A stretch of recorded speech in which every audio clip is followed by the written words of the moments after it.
Stone breathing has to be some of the most visually appealing breathing styles in all of Demon Slayer. So after being commissioned, I had absolutely zero hesitation to make this video. Naruto in this timeline is going to be having access to all of Gyome's breathing techniques as well as chakra and the ability to literally create earth constructs. Are you kidding me? This version of Naruto is going to be absolutely busted. So if you guys enjoy what ifs like that, then I promise this is the what if for you. So if you're excited for that, ladies and gentlemen, then please do me a favor and slap a like on the video, considering it helps it do so much better in the algorithm, and enjoy. Immediately jumping into how I see the story starting, we cut to the scene where Naruto would be born and the masked man would kidnap Naruto. However, before that, obviously Naruto being born blind due to being the literal reincarnation of Gyome in this timeline, I figured I would make him blind, because in my head I was like, could I give Naruto vision? Yeah, of course, I probably could give him his eyes, but the more I thought about it, the more I was just like, nah. So we're going to be making Naruto blind in this timeline, but don't worry, that's really not going to be changing anything except for who Naruto ends up with, because remember, Naruto doesn't see people for what they look like, but for who they are. Regardless though, Naruto's blind status at the beginning of the story is normally going to be affecting something, because if this was actually to happen in the normal Naruto story, I just don't really see Minato actually sealing the Nine Tails within Naruto, just due to the fact that, well, he's blind. And obviously, even though in this world you can do things as such as eye transplants very easily, I don't know, I feel like that wouldn't be something going through Minato's mind, so he might be like, maybe I shouldn't seal it within Naruto, just take it all upon myself. But in this specific timeline, I'm going to say that he would consider the possibility and pretty much just say that that's why he's going to be sealing him, just so that Kurama doesn't go to somebody else and would remain with Naruto. That way we can keep the consistency of the thumbnail, which, by the way, I would really love to know what you guys think about it down below in the comments. Obviously, it's really just Gyome with the Naruto headband and the KCM mode, but I still want to know what you guys think. That said, continuing forth with the story, once the sealing process of the Nine Tails would be completed, everything in the story would actually begin changing drastically. Because first off, we would have the first change to the story being a zoom-in section on the village elders as well as Hiruzen and Danzo. They would all be discussing what's going to be happening from this point forward, considering the fact that, well, the village A was attacked by an intruder, and B, they suspect it to be an Uchiha. With that being the case, they would pretty much end up getting into a bit of an argument as to what they're going to do with the Uchiha clan. But after those matters would finally be discussed, finally, Danzo would bring attention to the fact that their newfound Jinchuriki is literally blind, to which the elders all would share the same sentiment. They need a new Jinchuriki. They can't rely on a blind infant to be the one who's carrying the greatest power of the Leaf Village. They're practically vulnerable to any other villages at the moment not being able to control it. But hearing this, Hiruzen would say that there's no way that they're going to find a new Jinchuriki, considering the fact that to do that, they would have to kill Naruto. Danzo would say that it's a sacrifice necessary for the village, and that Minato sacrificing himself should show them that he's willing to sacrifice whatever it takes for the greater good. Hiruzen at this point would put his foot down, saying that he promised his mother to take care of him. And after Danzo would push back a little more, Hiruzen would finally stand up for himself, saying absolutely not. We're not going to be killing the young boy and taking away something that his father decided to pass on to him. It's bad enough the kid's already blind, and now you also want to kill him for something he didn't choose to be born with, the Jinchuriki? Danzo would finally calm down, as Hiruzen would say that that's absolutely not happening, explaining that regardless of who's actually been having the Nine Tails, they've never been able to tame it anyways. So what difference does it make who hosts the Nine Tails? The fact that they have the Nine Tails is what keeps the villages at bay, plus their incredible shinobi might. It'd be at this point that the room would go a little silent, and after that would be said, Hiruzen would go on to pretty much start explaining that it's gonna be his responsibility to take care of Naruto. After this would happen, he would pretty much end up making his way home, to which seeing the baby Naruto in a cradle, to which he would pick him up, holding him close to him before going, Naruto, was that you? Putting him back down, he would end up calling one of the nurses, as they would pretty much end up changing his diaper, and after this, we would end up getting a huge time skip to the point where Naruto would now be 11 years old. And normally, that would probably lead a lot of you to believe that this means that I'm finally going to get into the events of the academy, and most likely starting the Zabuza arc, but that's not what's going to happen. In this specific timeline, due to the nature of Naruto's fighting style, there's just no real way, or more accurately put, a realistic way to give Naruto stone breathing, which pretty much allows him to control like this weird looking weapons, which I pretty much forgot the name of at the moment, and use them in combat. There's just no way that a 12-year-old small Naruto who hasn't even hit puberty could wield those weapons. Nine tails and all, probably, but without that, it's just not happening.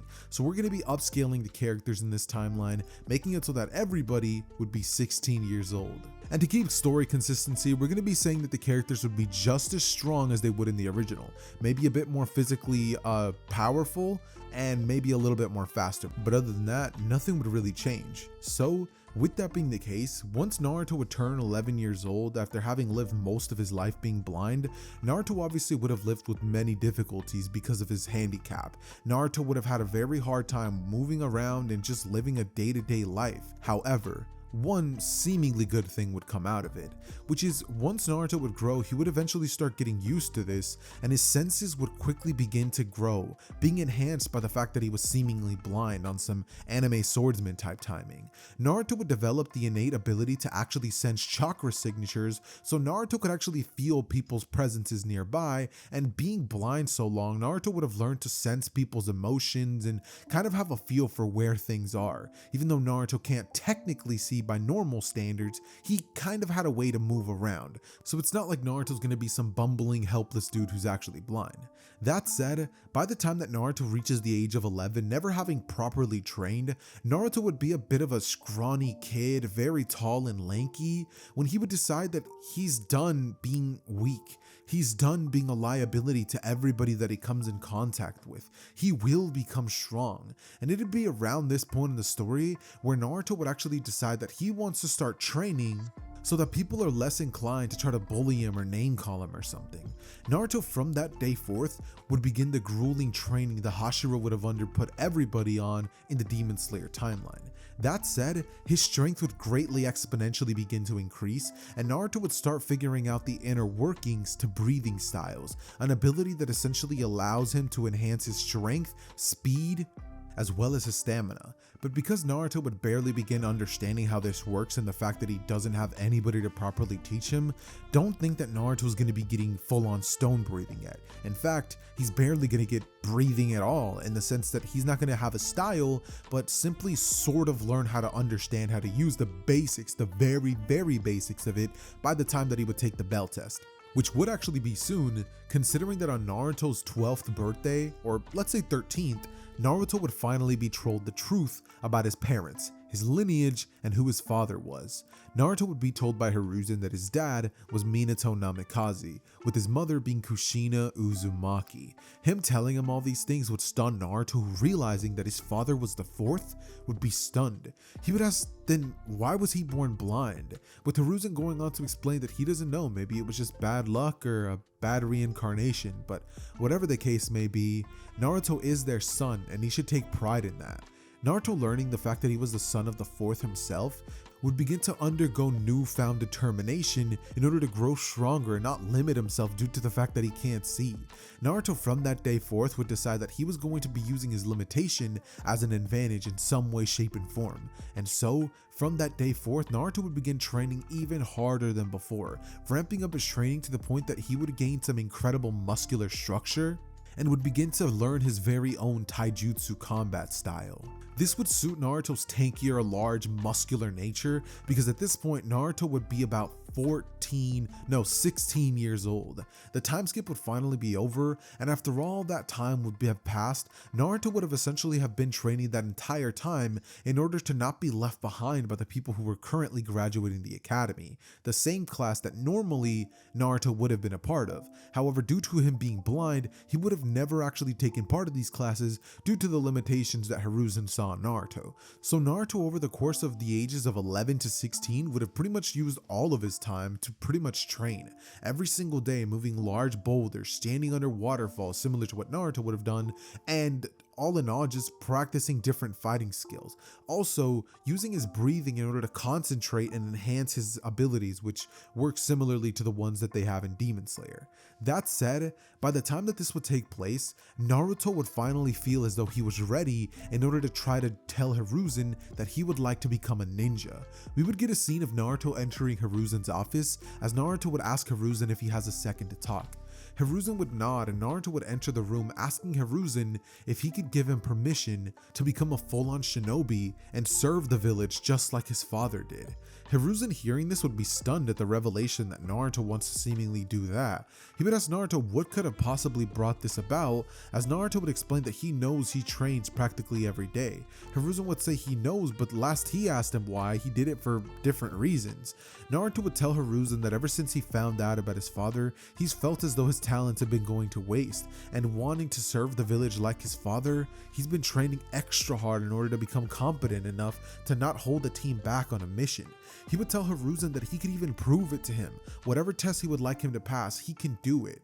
But Hiruzen, looking to Naruto, simply raising an eyebrow, would tell him that if he could even keep up with the genin at school, or the ninja's training to become genin at school, he would allow Naruto to undergo the path of a shinobi.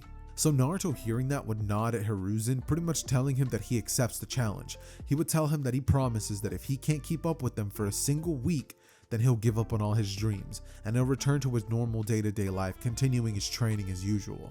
Hiruzen, hearing that, would smile, thinking that regardless of what happens, it's a win-win. He would always wonder what Naruto was going to do with that training, and finally, he was going to get the chance to see it in action. After a day would pass, Monday would come around, and Naruto would start his first day at the academy. Naruto entering the room would be much bigger than everybody else, being a whole 6'9" at this point, being a giant among all of the students who were actually there, especially considering that this is the Naruto verse. And as soon as he would enter the room, Iruka would introduce him as Naruto Uzumaki. A bunch of people would begin muttering, saying that that's the blind kid. He's the demon. I heard that he was born blind because he has ties to the demon fox. A bunch of whispers would be going on around, and Naruto, having sensitive hearing due to, obviously being blind, so his senses were enhanced, he would hear all of this. Naruto, however, wouldn't change his expression as he would make his way towards an empty seat, sitting down. Everybody staring at Naruto, wondering what a blind kid's doing there.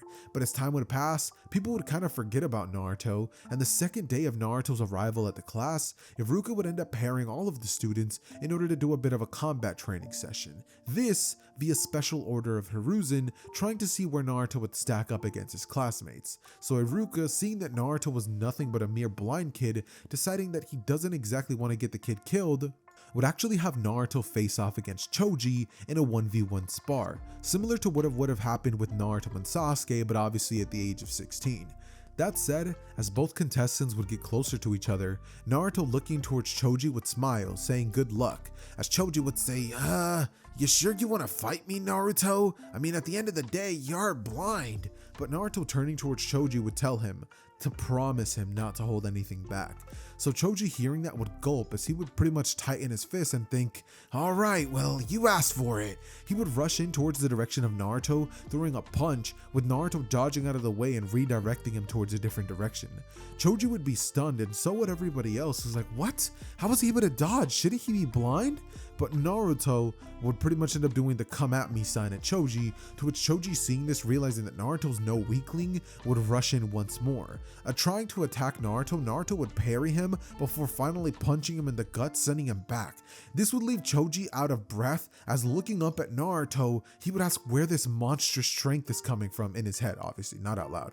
But regardless, with him seeing that, Choji decides that it's about time he pulls out that jutsu. And so, turning himself larger, he would then begin rolling as he would roll towards the direction of Naruto like a ball, about to try to crush him. But Naruto, seeing Choji come at him, would breathe in, going as he would then hold his hands out before Choji, and boom, he would catch the impact of Choji's ball jutsu, or whatever it is that you want to call it.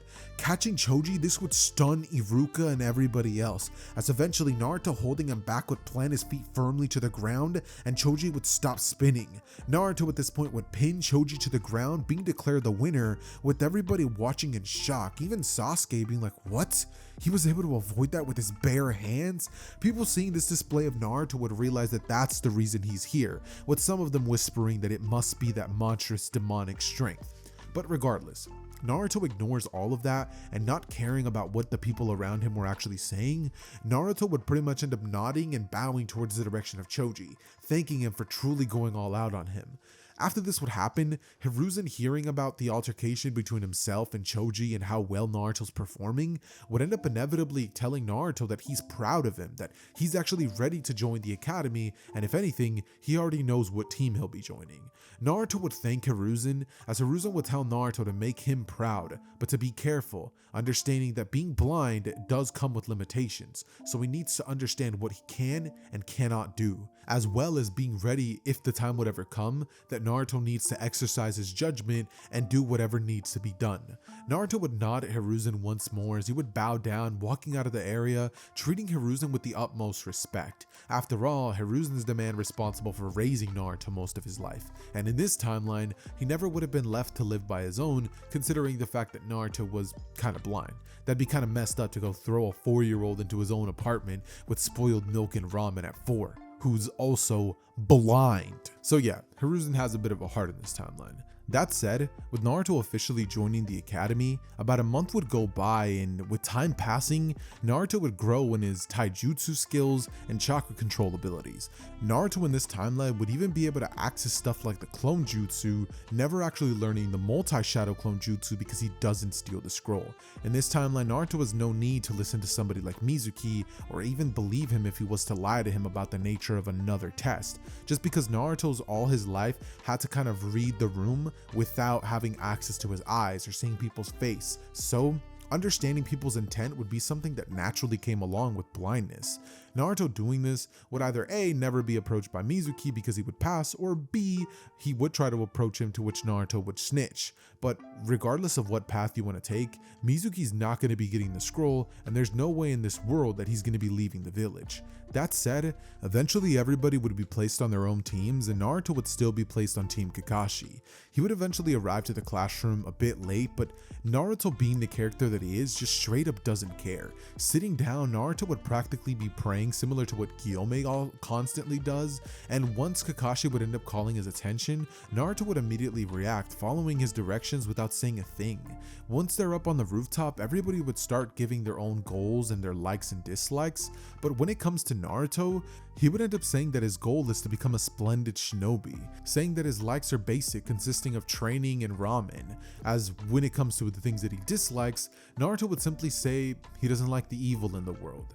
Kakashi, hearing that, would nod, thinking, neither do I, as after that, we would then get everybody else going, with Kakashi having a pretty good generalization of how his team is, Naruto being more of a quiet but very strong character who is a man of few words.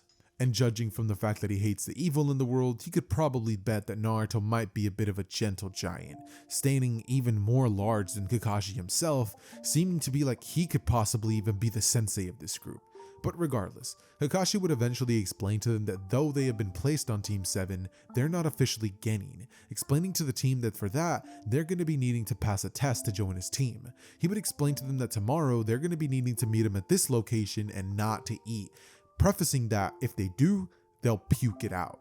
Naruto, hearing this and being somebody who's willing to follow the rules, Naruto would do just that, arriving not eating about 3 hours before Kakashi would arrive, even earlier than Kakashi would have said. With him doing this, Naruto would simply sit by a tree stump clasping his hands together during the entire time, like the hour that Naruto was there early, plus the 2 if not 3 hours that Kakashi took to get there, Naruto would have spent that entire time literally eyes closed praying, is what I think Gyome constantly does. That said, eventually Kakashi would arrive, and after explaining the rules of the bell test and counting down, Naruto immediately would begin the test off, knowing that only 2 people can pass by rushing at Kakashi in a desperate attempt to steal the bells from him. Rushing in at close quarters combat, as he would use kunai similar to daggers, trying to rush Kakashi and land one fell strike on him to ultimately weaken his movements. But interestingly enough, Naruto wouldn't be going for the kill, and that's something that Kakashi could definitely notice when it comes to Naruto's attack pattern. Naruto clearly was a tank of a person and was incredibly durable and strong. That would be evident by the fact that Naruto's footsteps would leave dents in the ground whenever he would, pretty much end up like readying himself to land an attack. Also, Naruto's blows would leave like this really sharp wind noise that gets left behind with every single one of Naruto's attempted strikes. However, luckily for Kakashi, due to the fact that he has a Sharingan, but not only that, massive experience fighting against incredibly fast opponents, this would be something that he would be able to dodge without the Sharingan. This display of taijutsu between the both of them would continue on for a bit until finally, Sasuke, watching on, unable to sit by and just let Naruto take all the glory, would rush in, attempting to fight Kakashi. Naruto, seeing Sasuke arriving, knowing that he still doesn't know how to work with him, would back off, understanding that in this moment it's probably best to just let Sasuke fight. And after watching Sasuke fight a bit longer, considering the fact that he doesn't know him very well, since he only had really spent like about a month and a week with him, Naruto would start pretty much analyzing how Sasuke moves and stuff like that, via using his hearing, his sense of smell, and his ability to sense chakra signatures moving. Naruto could see a vague image of what he thinks Sasuke would look like, and he sees the chakra flow from his arms and his legs and stuff like that. Naruto can get kind of like an ultrasound type picture of what Sasuke's doing in this moment, and it'd be at this point that Naruto, understanding how he fights, would watch Sasuke get blown back. Naruto, catching him in his arms, would put him down as he would look at Sasuke, giving him a stare that just said 100 different things all at once.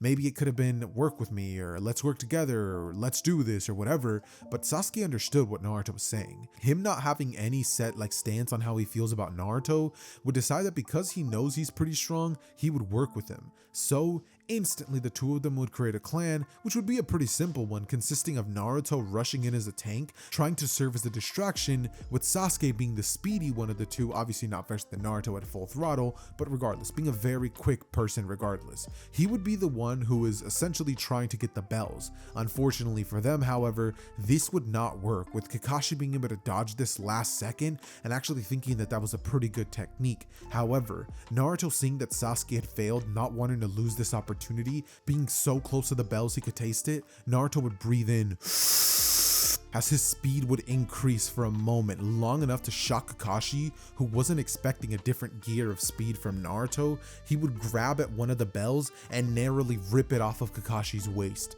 It'd be at this moment that Naruto, twinkling it in his hand, would toss the bell at Sasuke immediately, cracking his knuckles, saying, "One more to go." As he would rush in towards the direction of Kakashi, attempting to take another bell, Sakura, seeing this from the bushes, would feel a hint of sadness coming, knowing that with Naruto and Sasuke on the team, there's just no way that she was going to be passing. She wasn't fast enough, strong enough, and sure, she might be smart enough to maybe pass, but what's Smart's going to do in the situation?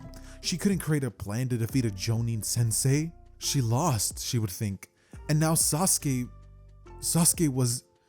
She would stop at the thought, not really wanting to complete what she was thinking, as it'd be at this point that Naruto, turning towards the direction of Sasuke, would say, "Come on Sasuke, you gotta help me get this bell for Sakura," as the both of them rushing in towards Kakashi would stun not only Kakashi, but Sasuke at hearing those words from Naruto. Kakashi, realizing that Naruto might be bluffing just to get him off his game, would not stop, but Sasuke, thinking about this, would say, "What?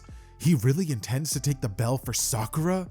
As Naruto and Sasuke both rushing in doing so, Sakura, having heard Naruto, would come out of the bushes feeling newfound resolve at the fact that Naruto, even if it was a lie, was willing to actually go through with trying to help out in this situation. She would be absolutely stunned at this, and this would give her the push to go out with the kunai, standing side by side with them. She wouldn't be able to move, seeing that the battle was taking place, that Naruto was rushing in at Kakashi, launching blows so devastating that anytime Kakashi had to block them, he wouldn't necessarily use his arm, because on the first attempt that he would have tried, that would have rattled his arm, causing it to go numb for a second, with Kakashi, or Sasuke, nearly landing a blow. He would have then in that moment had to substitute out of there to narrowly avoid it, and so from that moment on, he was pretty much parrying all of Naruto's attacks and countering him, as well as using some jutsus against the both of them to separate them, specifically and primarily Earth-style jutsus, which moving forth in the series, once Naruto does learn, obviously I'm going to be incorporating Earth-style jutsus alongside his stone breathing once he does end up developing that. Now, obviously I could have given it to him at this point in the story, but that just makes no sense. If Naruto had that, as well as the crazy monster strength from the Nine Tails, it's kind of just GG's for any of the lower tier characters in this series. So, wanting to make the story actually interesting and give Naruto growth as the series progresses, I decided I would go with this route. That said, continuing forth with this, after a bit more time would pass, the time would be over, and about 3 minutes passing from the section that Sakura would have joined the battle, Kakashi would be tired, telling them that they pass. He would go on to explain that true, they didn't get the bells, but the point of the test wasn't to actually do that, explaining that they weren't supposed to get a bell at all, and that if anything, this was really just a test to see whether they would use a camaraderie, or what's the word I'm actually looking for? Teamwork, to actually pass. Then he would tell them the speech about leaving your teammates behind and about scum and how you're worse than scum and stuff like that. As after this would take place, we would get a scene of Kakashi and the rest of the team making their way towards Ichiraku Ramen's, as they would end up sharing a meal, with Kakashi actually paying, shockingly. But with that out of the way, the team would eventually after this be assigned a bunch of E rank as well as D rank missions that consist of pretty much just team building exercises. It's kind of just like doing a bunch of trust falls, but with a little bit more added onto it. That said, eventually the day would come when Sasuke would finally speak up about the nature of their missions, and I could still see Hiruzen giving them a C rank mission due to the fact that they have their Jonin sensei Kakashi, and Kakashi at this point is more than vouched for Naruto's capabilities. I mean, the dude just seems to get stronger and stronger as every day passes, and with him having been worked on his breathing styles more and more over the 2 weeks that they were taking these garbage missions, Naruto would have gone a little more powerful. Now, instead of only being able to use his breathing style to essentially enhance himself for a slight bit of time, now Naruto was getting the hang of it to do it for at least a minute, where he was able to use his concentrating breathing, not total concentration breathing, but concentrated breathing, which is the breathing style, not a style, obviously not stone breathing yet, but to enhance his strength and stuff like that, which would ultimately lead to a much more powerful Naruto if you actually have to face him head on. During this time, I could definitely see a conversation happening between the likes of Kakashi and Naruto, which ultimately lead to the topic of Naruto's overall fighting style, which would lead to a conversation where Kakashi would ask Naruto why he uses daggers or kunais as his fighting tool, saying that it just doesn't feel like that suits somebody as massive as him, explaining that Naruto should be having a larger weapon, something more deadly to actually inflict damage, going on to tell Naruto that as much as he wishes that they didn't have to kill people during these missions, a lot of times that's what has to happen, and people lose their lives on this job, so Naruto's gonna be needing to have some sort of tools that can actually inflict massive damage. Naruto would think that yeah, he probably should, but for now, seeing as he doesn't really have anything but these kunais, he would think that this is gonna have to do. This is when Kakashi would end up pulling out a gift for Naruto, essentially handing him some Wolverine claw type gadget that would essentially go around his knuckles, and it's like 3 sharp claws, similar to one of the things that the Demon Brothers have.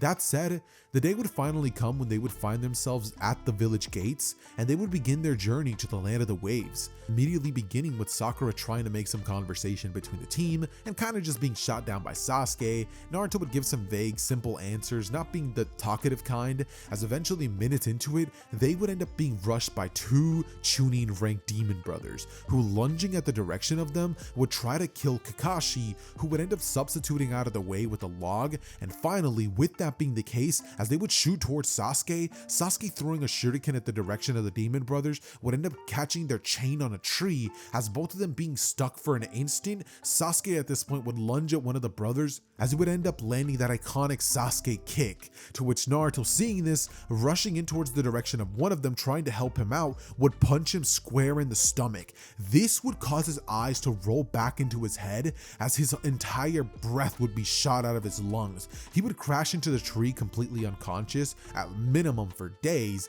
and the other brother would then be taken down by Sasuke, who didn't have to worry about 2 people attacking him in this timeline, which means that Sasuke was able to restrain the other one, and once Kakashi ended up revealing that he wasn't dead, the team would be stunned, with Naruto not so much, considering the fact that Naruto's sensory capabilities are just off the charts. Naruto knew Kakashi wasn't dead. In fact, he even knew where he body flickered to after using the substitution jutsu. So, with that being said, the team would continue on with their mission, and they would eventually be encountered by Zabuza Momochi.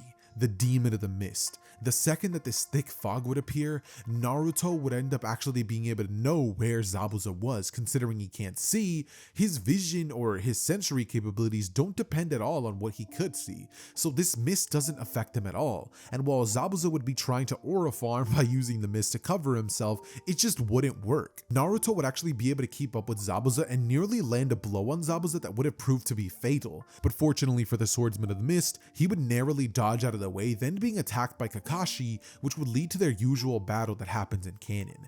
Eventually, Kakashi letting his guard down, thinking that he has the upper hand on Zabuza, would end up being captured by Zabuza's water prison jutsu.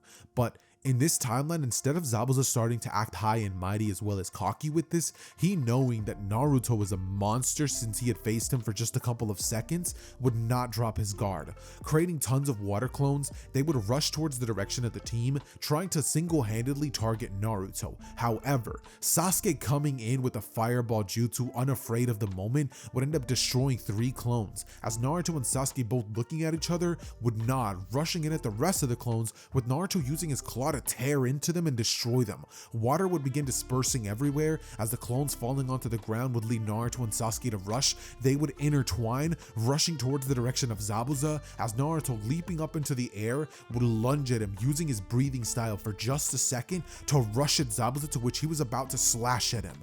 But in that moment, a ton of senbons would come flying at him, and they would be made entirely of ice. Naruto, seeing this, looking at it, would think, "What?" As he would be forced to change his trajectory with some of the icicles actually landing, and Sasuke, seeing this, would also dodge out of the way. The both of them, seeing that they were unable to get to Kakashi, would both look towards the direction of where Haku was at, who this time would step in earlier than in the original, knowing that had Naruto landed that attack, that would have proved to be deadly for his sensei. So, rushing in at the direction of Naruto, Haku would attempt to trap him in the crystal mirror jutsu. But unfortunately for Haku, he could not have chosen a worse opponent.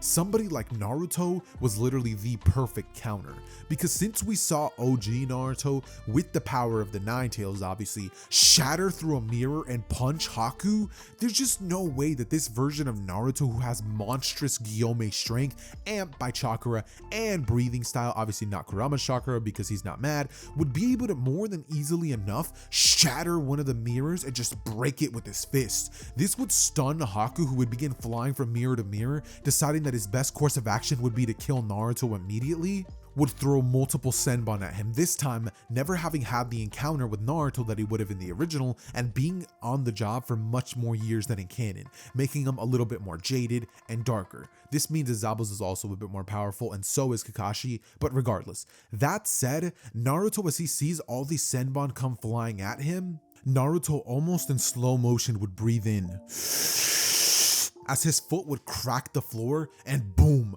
he would be off lunging at Haku, who was in a mirror watching the senbon fly at him. But in an instant, boom, Naruto's fist would collide with Haku's face, cracking his nose, breaking the mask, and sending Haku flying to the ground completely unconscious. Simultaneously, Sasuke would have been the one helping Kakashi out, and one way or the other, he would have managed to free him.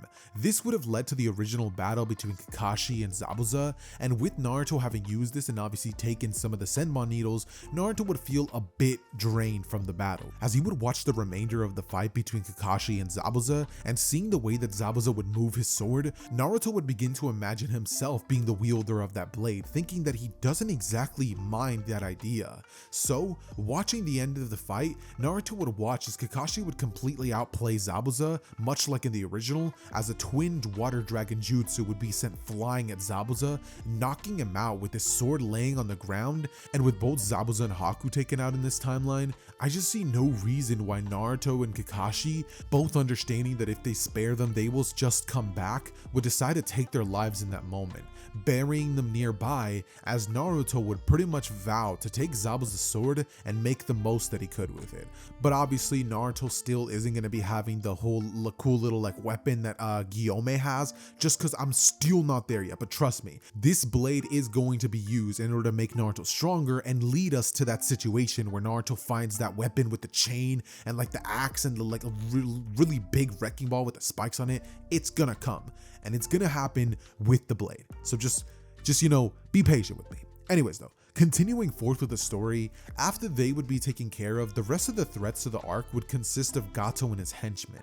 And because the only other stuff that happens during this arc would consist of the tree walking jutsu, Inari's, pretty much insistent whining, as well as some training between Naruto and Sasuke, I don't think that this is something that I really am gonna pour too much detail in. So just know, they still learn tree walking, Naruto and Sasuke would grow in terms of rivalry, with Naruto actually opting to train Sasuke, who wants to know how Naruto got his monstrous strength. Nearby, they would undergo Naruto's own physical training methods, and Sasuke wouldn't be able to complete half of it, being completely gassed before falling to the ground unconscious. This would lead to a situation where Sasuke stays back in the house, completely, resting, trying to get his energy back, as Sasuke, Naruto, Sakura, and Kakashi would make their way to the bridge. On this day, Tazuna would still end up attacking, believing that he could take them down with a bunch of henchmen, but unfortunately, that wouldn't be the case. Naruto and Kakashi would be able to completely obliterate them, and with Naruto using this blade for the first time, Naruto would rush in as with his right hand, he would swing the blade down, spinning, jumping up into the air, and swinging it down at another one of Gato's men, and finally, using the momentum of the blade itself, Naruto would fly off towards the direction of Gato as he would stab the blade directly into his chest. This would tear into his ribcage and spinal cord as he would kill Gato and hold him up by his blade, as unsheathing it and swinging it with so much strength and precision, Gato's body would fall on the ground as it would, not the ground, but the sea, as it would drop down and begin to sink.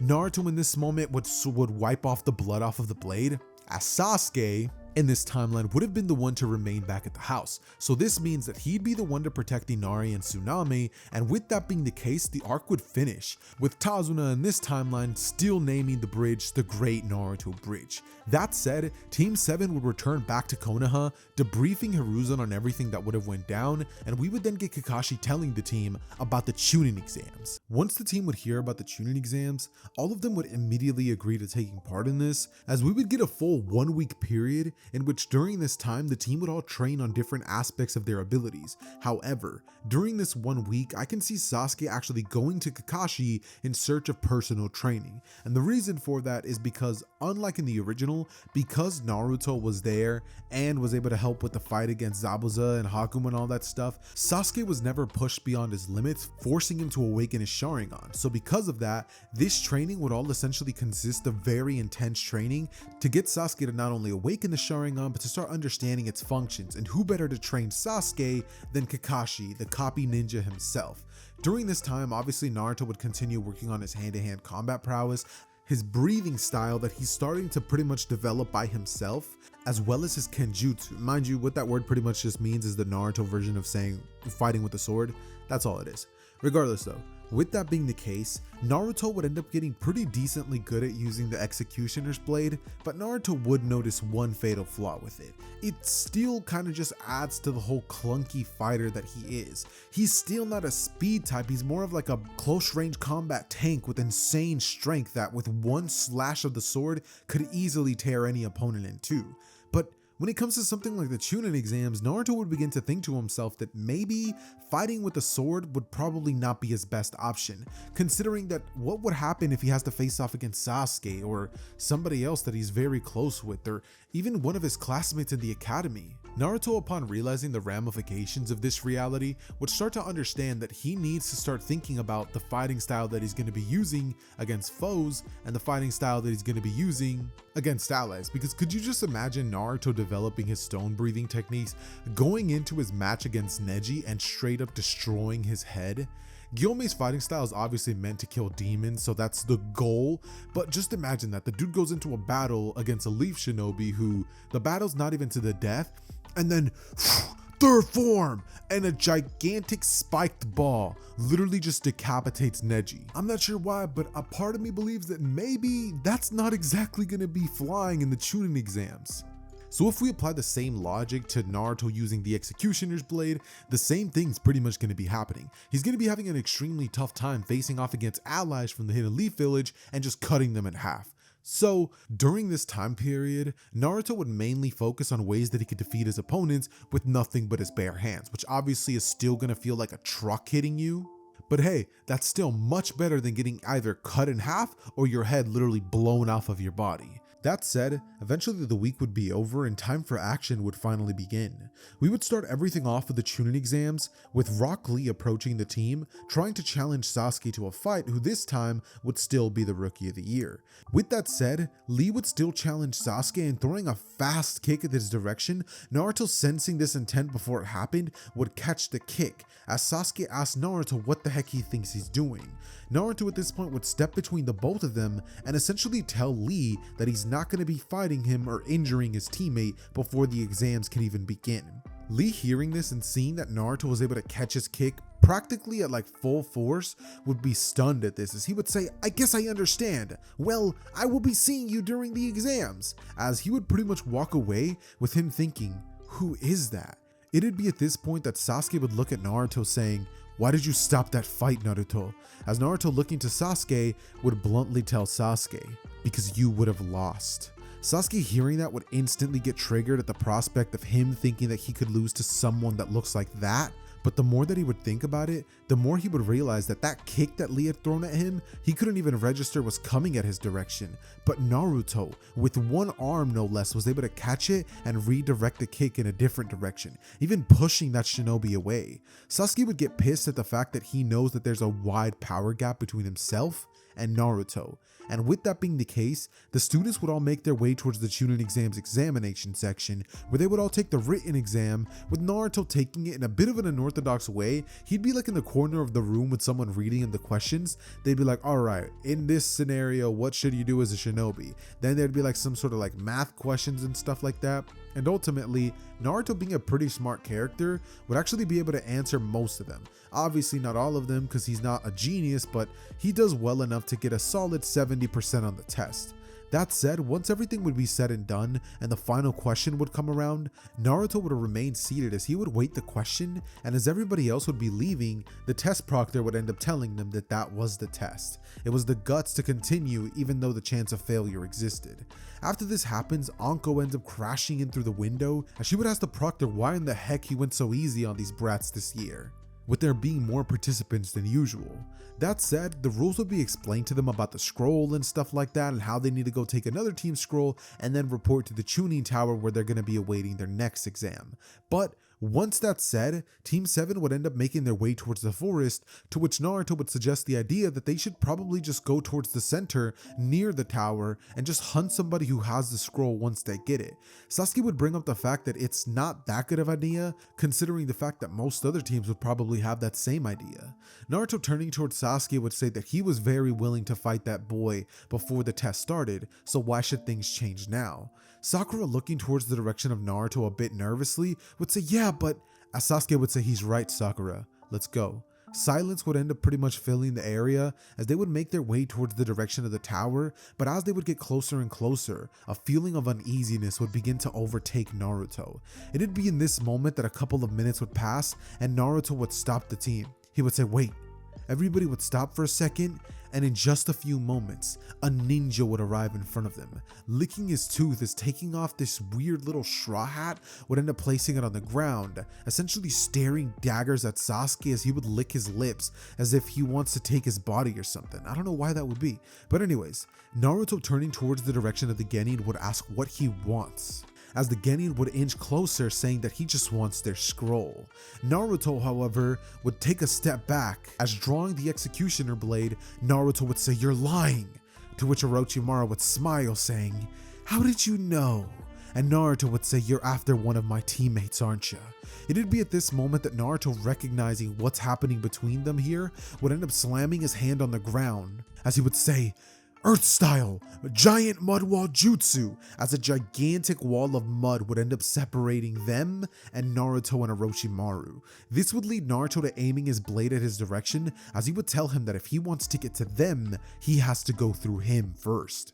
Orochimaru, licking his lips, would look at Naruto as he would say, "Well, I guess that can be arranged," as he would rush in towards the direction of Naruto, trying to simply one-tap him and get to Sasuke to complete his mission. However, as he would rush in trying trying to attack him, turning his hand into a snake, Naruto would parry this using the Executioner's blade dull side, as he would use the flat end of the blade, and this would stop Orochimaru's strike. In an instant, Naruto would swing the blade around, creating a bit of momentum as he would rush towards the direction of Orochimaru, going in to try to cut him in half. Orochimaru, however, dodging out of the way, would weave some hand signs as he would end up using the 1000 Shuriken Jutsu. A bunch of Shuriken would come flying at Naruto's direction, and Naruto in one fell swoop with a giant sword would swoosh as a gust of wind would be sent flying at the Shuriken, sending the lot of them in such different directions that it would stun Orochimaru. He would think he did all that without even weaving hand signs. No wind style was used, to which Naruto, staring back at the direction of Orochimaru,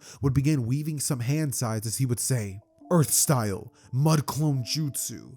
A little clone of mud would be created from each side of Naruto, as 3 versions of him with the Executioner's blade would now rush at Orochimaru. However, Orochimaru, seeing this, would simply lick his lip, thinking, he's a prodigy, and he's doing all of this while blind. I must know more. He would rush in as, using his true speed, he would proceed to blitz through one of the clones that Naruto would create and then absolutely rip through it, rushing towards the other one, which would slash at Orochimaru's body. However, Orochimaru in that moment would use a snake jutsu to reconnect his body back together, weaving hand signs for a gigantic fire style jutsu, as he would shoot a massive pillar of flames at Naruto, to which Naruto would create another mud wall to block the trajectory of the flames, as Orochimaru, appearing behind him with the Kusanagi blade, mind you, would swipe down at Naruto, who, using the blunt side of his weapon once more, the flat end, would end up dodging the blow from Orochimaru, holding it against him and facing off against him in a battle of pure strength, with Orochimaru being absolutely stunned at the fact that Naruto wasn't only beating him, but he was handedly doing so. Orochimaru would jump back, understanding that that's Naruto's game. He's a tank. And unfortunately for Naruto, tanks can be worn down. Orochimaru at this point would pick up speed as he would rush towards the direction of Naruto, and suddenly, weaving 2 hand signs, Orochimaru would then go on to create tons of clones, which would all quickly rush at Naruto. Naruto, spinning his blade in his hand, would start using it to try to cut down as many Orochimaru clones as he can, using the blade similarly to how Po would in the Kung Fu Panda movies, in case you guys have seen them. There was that one blade that he was able to like kind of Master Shifu does, where like Tai Lung throws a blade at him and he like spins it in his hands. That's what Naruto does with the Executioner blade, using it to destroy all of Orochimaru's clones, until finally Orochimaru would get in close quarters combat with Naruto, and at point blank range would use a Toad Oil Jutsu, one that Orochimaru would have picked up from Jiraiya. It'd be at this point that Naruto, seeing himself be covered by the substance, would proceed to look up as Orochimaru would smirk, shooting fire from his mouth as Naruto would be lit ablaze. His skin would start burning and rage would fill Naruto's body. However, he would stay standing with even the flames burning his body, and Naruto, holding his blade up at Orochimaru, would tell him that he won't get past. Naruto could feel his skin burning and tearing apart with the flames destroying him, as Naruto rushes in towards Orochimaru, but with this massive weakness, he just wasn't able to concentrate on his breathing style that he had been trying to use this entire time. And so, after a bit more damage from Orochimaru, Naruto would finally collapse, completely unable to save his teammates. With that being the case, Orochimaru would have rushed towards the direction of the other side of this massive wall, as he would see that Sasuke was actually already planning on coming through. He would smile, knowing that Sasuke was going to be making such a perfect vessel. And so, as Sasuke came at Orochimaru, Orochimaru would simply smile, plotting to trick Sasuke into joining his side via giving him power, much like you would in the original. However, as this would be happening, Naruto's body would start to convulse on the floor, as all of the burn and scorch marks would start healing instantly. Naruto in this moment would begin to be healed via the chakra of the 9 tails, as 2, not a cloak, not 1 tail, 2 tails would pop out from Naruto's behind. Naruto at this point, looking at the direction of Orochimaru with sharp teeth, would lunge at him, sword in his hand, as he would toss the blade at Orochimaru, who in shock would narrowly dodge the attack, to which Naruto with his claws would proceed to tear into Orochimaru's face.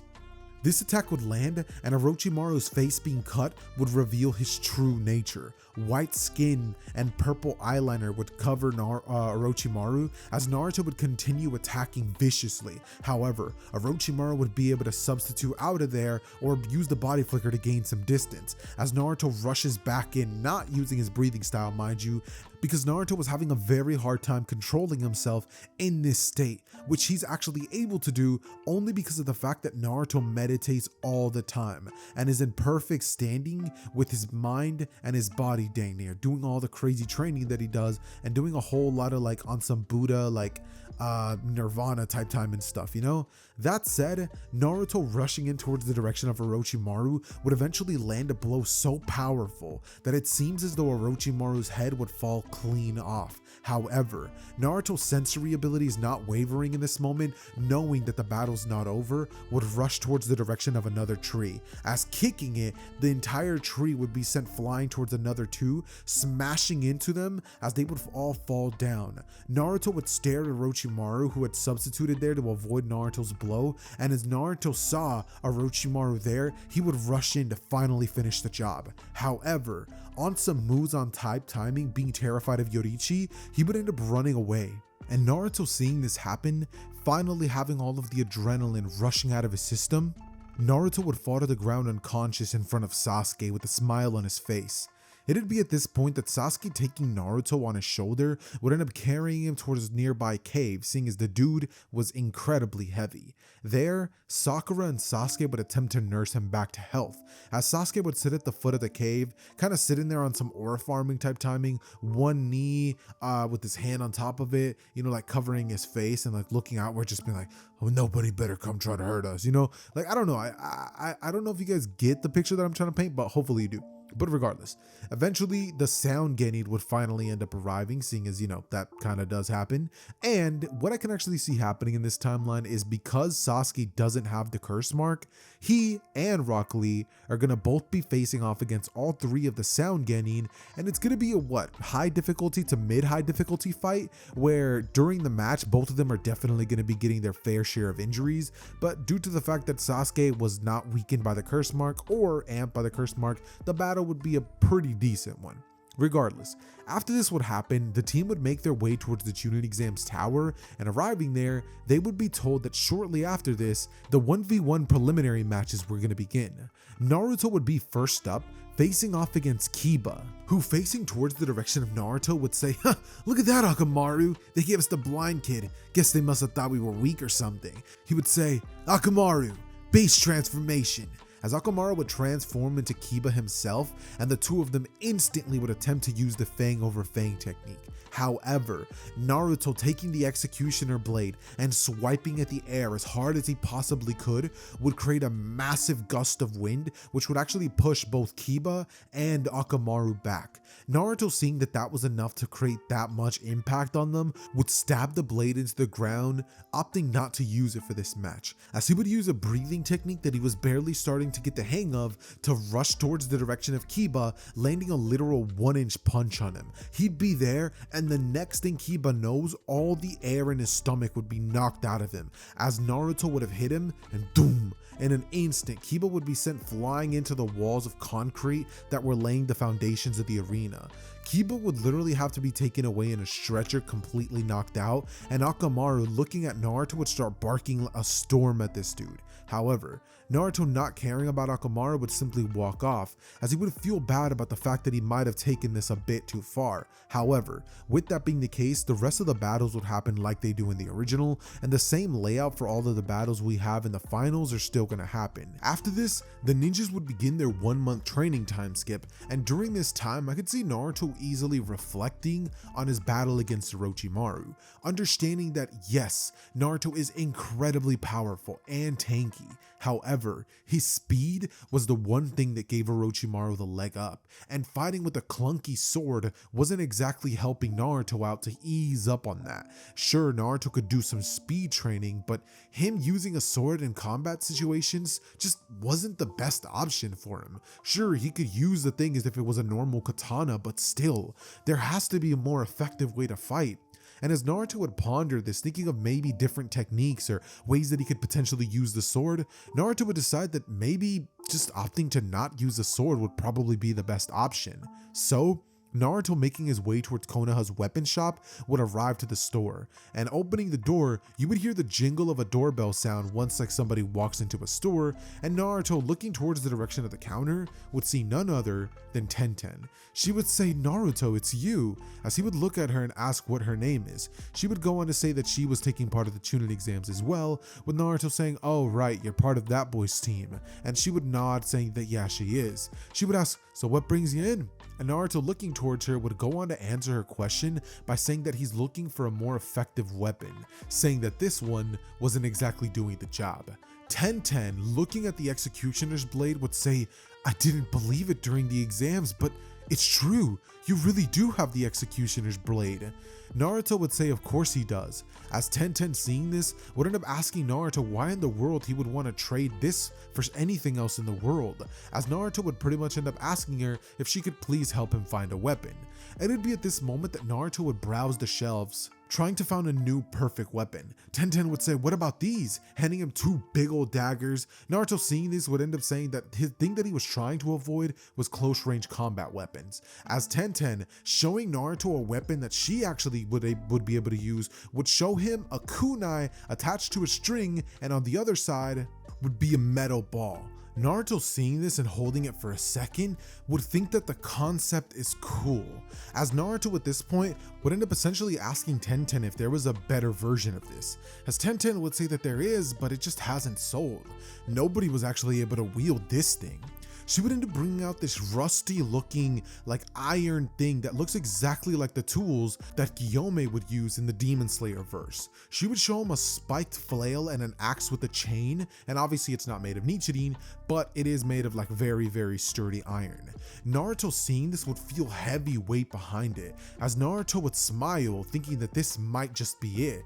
Naruto in this moment would start swinging the spiked flail around and using the axe, deciding that this is probably going to be perfect. This gives him the aspect of cutting things much like he had with the executioner's blade, but now adds the added force of the spiked flail that he could throw at people or simply use in order to gain momentum and increase his speed. This is perfect. Naruto from this point would go on to ask her how much for this, and Tenten, looking at Naruto, would say that that one actually doesn't really have a price at the moment. She would ask Naruto what he's even willing to pay for that thing, and Naruto flat out would go on to say a pretty good amount. Tenten, hearing that, would nod, accepting the offer, as Naruto then, handing her the executioner's blade, would tell her to essentially smelt that blade into this exact same weapon. She would ask, "What? Why do you want to do that to the executioner's blade? This is a national treasure. Do you even know what the hidden mist village could do to us for that?" But Naruto, looking at Tenten, would say that he doesn't care about the implications. He needs it done. The properties of this blade are incredible, he would say. It's able to regenerate with nothing but the iron and blood. It's incredible. And with this fighting technique, Naruto could already imagine the way that his enemies would fall at his feet. Naruto would think, it's gonna be perfect. As Tenten, looking to Naruto, would kind of just be like, "I can do it, but it's gonna take a month."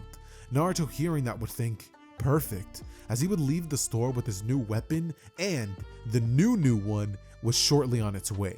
With that said, Naruto's newfound training journey would begin, and he would do everything that you could possibly picture him doing. Overtraining, in fact. Naruto would spend the entire month training his body in the same way that the Hashira would do in the anime, as well as finally developing his newfound stone breathing techniques. Now, it's not like he finishes it or perfects it or even is able to use the form when he's using concentrated breathing. However, with the training that he would have done with the new weapon that he just gained access to, mind you, it's been a month, he would be able to develop two new forms, with the first form being Serpentine Bipolar. It's a move where he essentially throws this ball with spikes on it as well as the axe at the direction of the enemy, holding the chains together as they rush at the target and pretty much rip them to shreds. and the second one would be upper smash. Pretty much the technique's way that it works is that in the midst of an attack, Naruto would be able to redirect the ball mid-air, if not the axe, the flail one, to literally cause it to fall down from the sky and rush at his opponent. That said, if it misses you with his first attack, Naruto could redirect it and boom, from the top would come this gigantic metal ball that just crushes you. Now, if you're a normal opponent, your head gets bashed into its skull on some Toad style, like from Mario. You know where they literally get stomped on by Mario? That's what you could imagine happening to Naruto's enemies. So with that being said, Naruto's training would have made him a different beast. And he also would have spent that time working on training his mind whenever he wasn't training on his body. And on top of all that, Naruto would work on training his mind as well as developing 2 new Earth style jutsus, which in this timeline is going to be Naruto's obvious chakra affinity. That said, Naruto would finally find himself face to face against Neji, as the proctor of the exam staring at the both of them would tell them the rules, and he would say, "Hajime." The second those words would be uttered from his mouth, Naruto, taking out a wooden version of the weapon that he's been using for so long, would end up holding it towards the direction of Neji, asking him if he truly thinks he has what it takes to face him head on. He would tell Neji plainly that if he begins this battle, this is one that he won't be leaving without some injuries. Neji would smile, turning to Naruto, telling him that he wishes he would try to land a blow. And so, Naruto would do exactly what Neji would want. However, this is not going to be working in Neji's favor. Naruto would rush in as Neji, smiling, thinking that this is going to be easy, would watch on as Naruto would fling the metal ball at his direction, and Neji, seeing this, would redirect it using his palm rotation.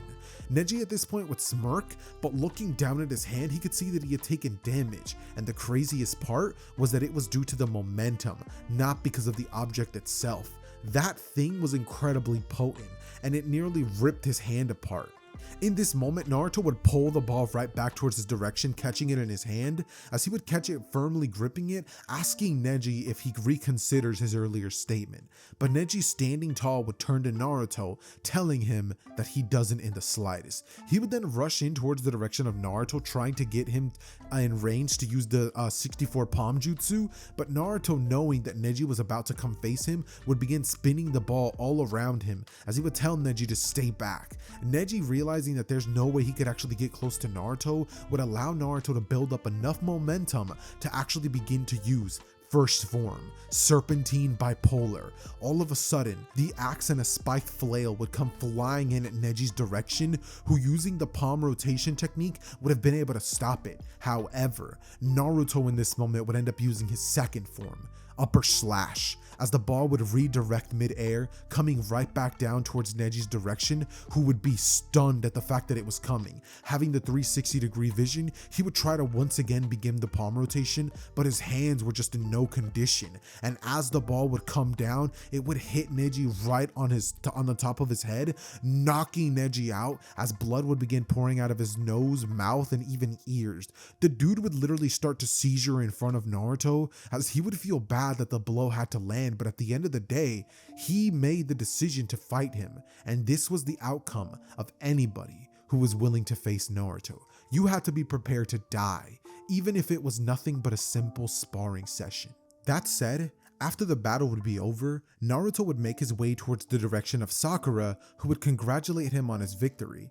Naruto, though, wouldn't look happy or excited having defeated Neji. He would actually have a couple of tears coming down his face, knowing that he had just severely injured a shinobi of the Leaf Village. This would be a scene kind of reminiscent to how Gyome be crying all the time. I don't even know why he does that, but he does, as what ends up happening after this would consist of Sasuke versus Gaara and potentially Temari versus Shikamaru. With the battles taking place like they would in the original, we would eventually end up seeing the battle between Sasuke and Gaara escalating to the point where Gaara would run out of the village, and this would lead Sasuke to chasing after him, thinking that the battle wasn't finished yet. Naruto, seeing Sasuke chasing after somebody clearly more powerful than him, as well as unhinged, having experienced the euphoric power of that much chakra coursing through your veins, would chase after Sasuke in an effort to protect him. All the while this would happen, Hiruzen would unfortunately lose his life like in canon, as Naruto Naruto would chase after Sasuke, he would eventually find the both of them about to fight each other. But it'd be in this moment that a gigantic spiked ball would go flying at the direction of Gaara, as it would completely blow up his arm, destroying Gaara's arm underneath, breaking multiple bones in his hand, as Naruto wouldn't be playing. Knowing that he's facing off against somebody with the power of a tailed beast coursing through him, Naruto would take this very seriously. And Sasuke, seeing Naruto interfere with this battle, would get pissed, as he would go on to tell Naruto that he had that. But Naruto, knowing the truth, would say that there's no way he could beat that guy, not as he is now. He would then turn as he would see Gaara Sand flying at Sasuke, as he would hit him away, with Gaara staring at Naruto saying, "Mother wants your blood."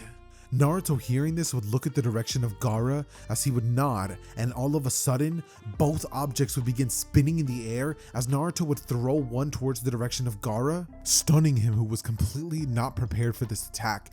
This would destroy multiple sections of Gaara's body as he would fall to the ground, and all in an instant, Gaara would start healing from that blow, as a gigantic kaiju form would appear, and Naruto, seeing this, his eyes would grow wide rapidly.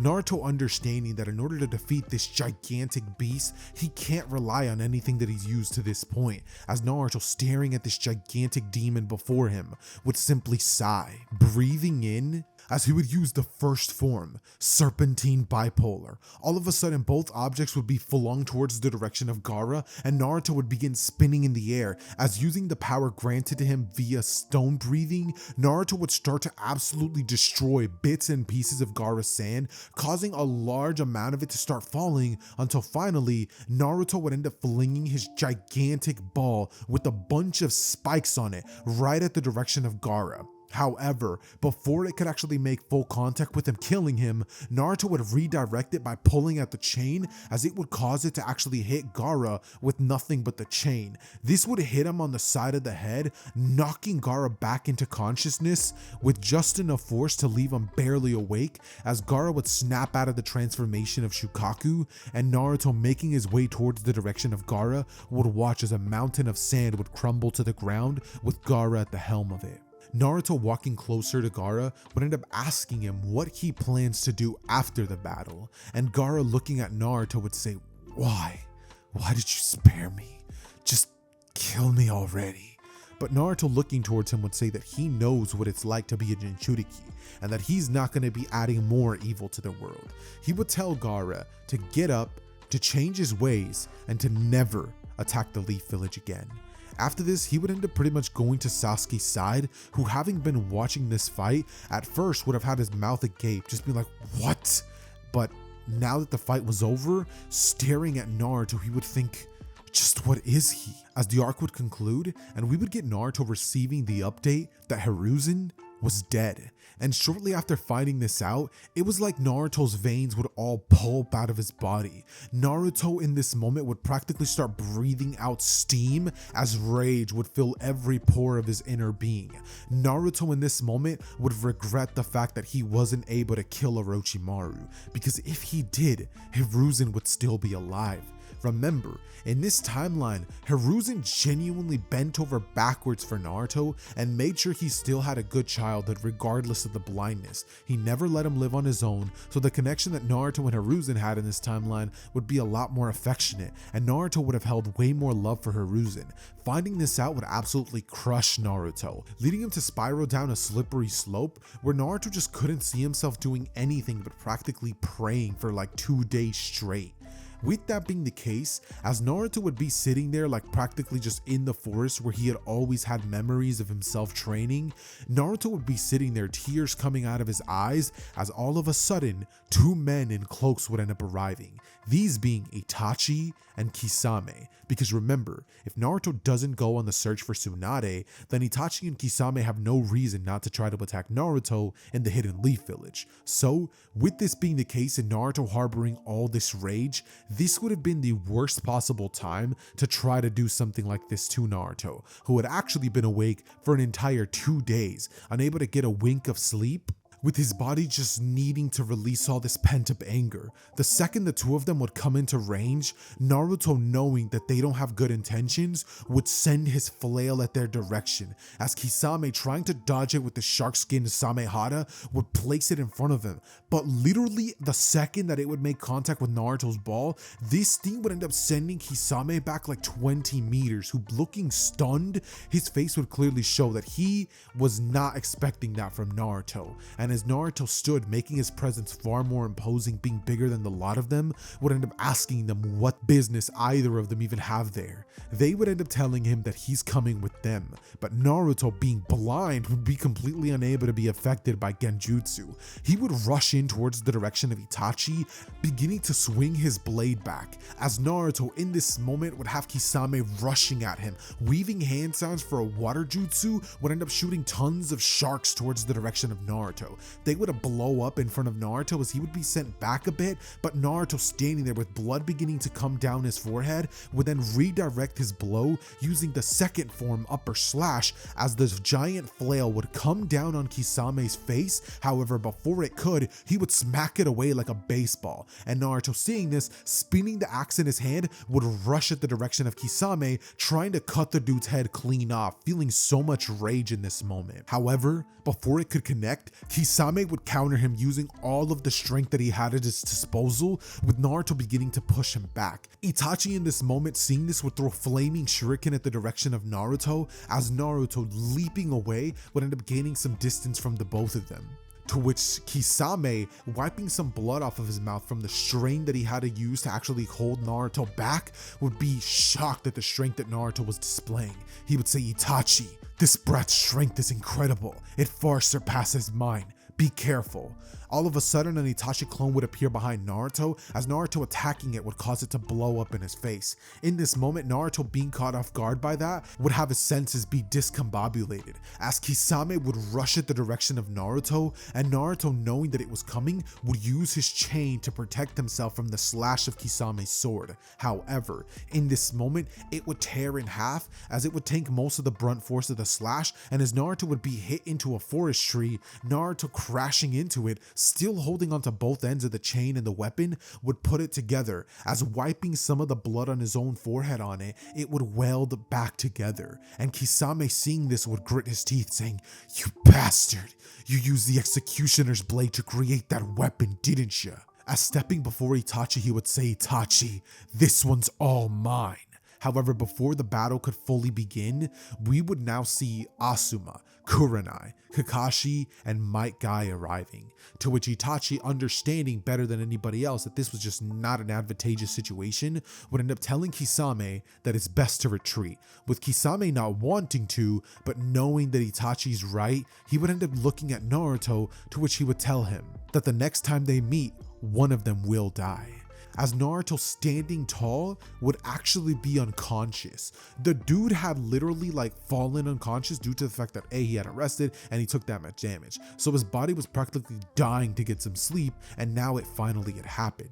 As Kakashi would go up to Naruto asking what had went down, Naruto, turning to Kakashi, not saying a word, would instantly take Kakashi off to what had happened. He would catch Naruto's body as it would fall down and take him to the nurse's office, where Naruto would begin to be healed and would start recovering over a week. This damage that he would have accumulated from fighting Itachi and Kisame would actually be intense, considering the fact that he had pushed his body beyond its limits harder than he had ever done before.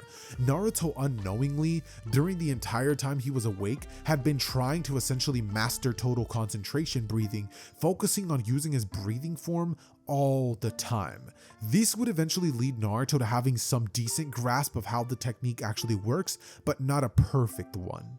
As we would then end up getting Tsunade returning to the village, seeing as I can actually still see Jiraiya convincing her to become Hokage, and doing so over the course of this time because Sasuke never was encountered by Itachi, or more specifically, he never ran into him. This means that he would never be Tsukiyomi'd, and he would never be needing treatment from Tsunade. So the hospital fight that we usually get in the original just never ends up happening, and instead, we're actually going to be greeted to a scene in which Sasuke would be contacted by Orochimaru via the Sound Four, who offer him a new mean of getting power, the curse mark. Sasuke, knowing that he needs to get stronger because of the fact that he was completely outshone by Naruto and the fact that Naruto was the only one being targeted by his brother, would lead Sasuke's inferiority complex to just skyrocket. This leads him to immediately end up accepting the offer, leading Sakura to finding out about this much like in the original, and ultimately causing Tsunade to send a bunch of literal children to go chase after Sasuke on a practical S rank if not A ranked mission. But I digress. Anyways, the team would make their way and begin to start doing that, and once Jirobo would use his little earth dome jutsu that he would have used in the original, Naruto, using his monster strength, would proceed to use his flail to smash a hole in it as they would break out, and Jirobo would have to stay back and face off against all of them. This means that Choji would be able to actually continue on with the mission without having to use his power pill, as we would eventually get them catching up to the next one, and then the next one, and Naruto's presence there would make this whole thing go by way faster than in the original. They would be able to work together and handle many of the threats that they would in the original. However, unlike in the normal timeline, Neji's presence is not here, because the fight against Naruto would not be injuries that he was able to heal in time in order for Tsunade to feel comfortable sending him not only on a mission with Naruto, who gave him that, but also sending him because she thinks that the injuries could still hold him back. Plus, he had a little bit of PTSD from that fight, and he was a bit scared of fighting people. But point is, eventually they would end up meeting up with Kimimaro, who, attempting to stop them via using his Curse Mark 2 stage, would ultimately fail, as Naruto would fight Kimimaro from a distance, using Serpentine Bipolar to launch multiple scaled attacks at the direction of him, slashing and hitting him with blunt force. The one that would be most successful would be the Wrecking Ball type attack, which would absolutely shred through Kimimaro's bones and destroy them. All of a sudden, Naruto would end up whipping out his second form to redirect the ball at an angle Kimimaro just wasn't expecting, and using one chain to wrap around Kimimaro's arms would end up holding him still, as the gigantic flail spiked ball would come in at Kimimaro and splat, just absolutely destroy his head like he would have done to Muzan before he ended up getting away. That being the case, Sasuke would end up running away in the time that it would have taken them to defeat them, considering that the fight wouldn't have only consisted of Naruto attacking him, but it also could have even consisted of Shikamaru even using his paralysis jutsu to stop Kimimaro from moving and ultimately defeat him. But I ultimately decided against that because in my head I was like, nah, it'd be so much cooler if we actually ended up seeing a scene where Naruto was just straight up aura farming. So, coming face to face with Sasuke, the team would all stare at him as Sasuke would tell them all to return to the village, that he doesn't need to be helped. Naruto at this point would grit his teeth, looking to Sasuke as, holding everything back, he would scream, "How dare you go off in search of the person who I protected you from in the Forest of Death, the person responsible for my grandfather's death, as well as the lives of countless Leaf Shinobi. Sasuke, think about what you're doing. You have no idea what this maniac's capable of. Instead of going after him, how about you take me to him so I could rip him limb from limb?" But it'd be at this point that Sasuke would say, "You kill him? Don't make me laugh, Naruto. You may be strong enough to beat Gaara, but Orochimaru's in a different league. Look at the power he's given me.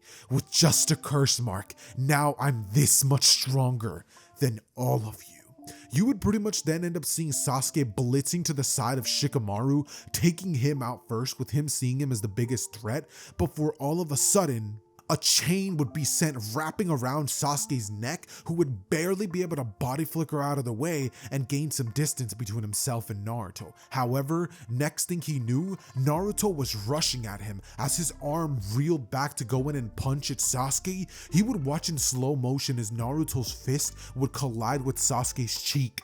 It would happen so fast that Sasuke was just stunned. He was using his Sharingan and the power of the curse mark, and Naruto wasn't even using his flail and axe. Sasuke, just from the recoil impact of the blow, not even fully landing on him, just kind of grazing him, would be sent flying away, as Sasuke, getting back up after tanking that massive attack, would say, Why are you still so much stronger than me?" As he would get up, smacking the floor, looking up at Naruto with his anger reaching a boiling point, as the curse mark second stage would activate, and looking to Naruto, he would charge up a Chidori saying, "I'm gonna kill you and get you and everybody else out of my way. Now step aside."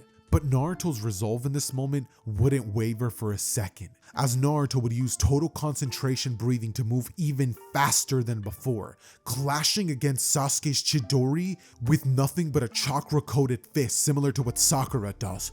Boom! The impact would end up going everywhere, and Sasuke's body would be flung across the valley as the rest of the shinobi with Naruto would pick him up, as Naruto standing there looking up at the sky would watch rain begin to fall down on them. Naruto looking to Sasuke would think, "I'm sorry," as his arm would be shattered and Naruto would be sitting there knowing that he shouldn't have taken things that far. But Sasuke was actively trying to seek the man responsible for the death of his grandfather, and he just wasn't gonna be letting that slide. After the events of the Sasuke retrieval mission would be over, we would get a brief 3-day time skip to which during that time Sasuke would undergo intense surgery to fix the arm that Naruto would have completely destroyed. This would eventually end up leading to a lengthy 1-month healing period, in which in the original Naruto would have been the one in the hospital for a while, but now it's Sasuke. And once he would wake up, Tsunade would be forced with a dilemma. What is she gonna do about the rogue shinobi that went off in search of Orochimaru, who obviously didn't get there, but he was still trying to go with a literal villain to the village? In fact, not only is he a villain to the village, but this dude is like the biggest op. He literally just finished killing the previous Hokage. So this is kind of a big deal. It'd be at this point that I could probably see a scenario in which the village elders would try to push Tsunade to treating Sasuke like a full-blown criminal. However, luckily for Sasuke, because of his ties to Naruto and Sakura's insistent whining and Kakashi vouching for Sasuke, saying that the three of them will work on rehabilitating Sasuke and helping him to become, not the kind of person who's willing to run from the village and all of his friends and cut all of his ties for power, this would ultimately, after a couple of weeks of asking, lead to a scenario in which while Sasuke would still be healing and he would have his arm in a cast, we would eventually get a scene in which Tsunade would arrange a meeting between Naruto and Sasuke. Naruto would end up entering the room as Sasuke would look at Naruto staring daggers at him. He would say, "What do you want, Naruto?" And Naruto looking at Sasuke would say, "I just want to talk. Look, first I just want to say I'm sorry." Sasuke looking at him would say, "For what? For ruining my only chance at getting stronger to defeat my brother?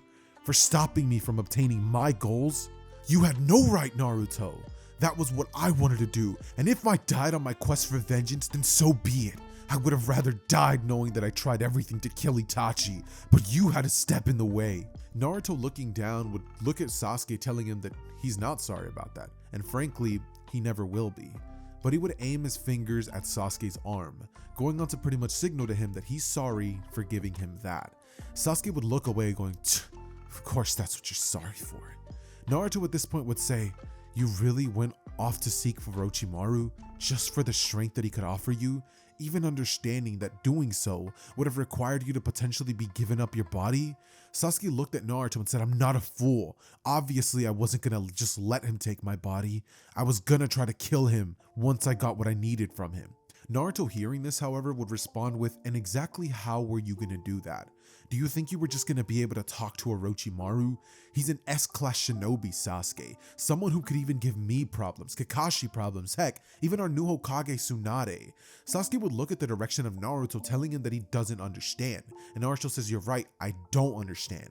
My family wasn't killed in front of me like yours was, or at least I have no recollection of it. But to think that I couldn't help you get stronger, or that Kakashi couldn't help you get stronger, or that Tsunade couldn't help you get stronger. You were a fool to just jump at the first chance of power that you had in front of you. You had so many ways of getting stronger, Sasuke, and you decided to throw them all down the trash. Had you simply asked me, Sasuke, I could have helped you become stronger, but the last time that I tried helping you train, you quickly gave up and couldn't handle it." Sasuke would look at Naruto, telling him that he was insane and his training methods were wild. Naruto would say, "You're right, they were, because they weren't tailored to you. But what if I told you I knew of a way that you could gain immense strength? That power up that I had that was comparable to the one that you used, in fact, able to make me twice as strong, is something that you could learn too. Maybe not the same way, but the more that I've been developing these techniques, which I've developed and called breathing styles, I've realized that it's not something only limited to me. It's not like it's an ability that only I have. Not a Kikagenkai, unlike your Sharingan or other people's natural releases that they have affinities for. This is something that anybody can learn, but it is extremely hard. But I don't think you're going to be denying me considering you were willing to do everything for Orochimaru's strength. But that's all I could say for now, Sasuke. At the end of the day, you're going to decide whether you want to remain in this village or you're going to live your entire life behind prison bars. I could help you get stronger, and training alongside Kakashi will make you a formidable opponent. You forget Kakashi knows 1,000 jutsus, and multiple of them could possibly help you get stronger. In this village, Sasuke, you have multiple avenues of growing your power, so I suggest you take them and stop whining like a little brat. After this would happen, Sasuke would kind of just be left sitting there with his own thoughts, pondering on the words that Naruto said. After about a week would be over, Sasuke would end up making his way towards Naruto's house, knocking on his door, obviously the Hokage manor, and pretty much telling him that he's willing to give Naruto's little training a try. Naruto at this point would ask Sasuke what specifically he would like to grow, as Sasuke would say he just wants to get stronger. And Naruto looking to Sasuke would say, you know, I have always thought of you as a speed type. How about we work on just that, training your legs? It'd be at this point that Sasuke would give Naruto a weird glance, and at this point, Naruto would begin training Sasuke half to death.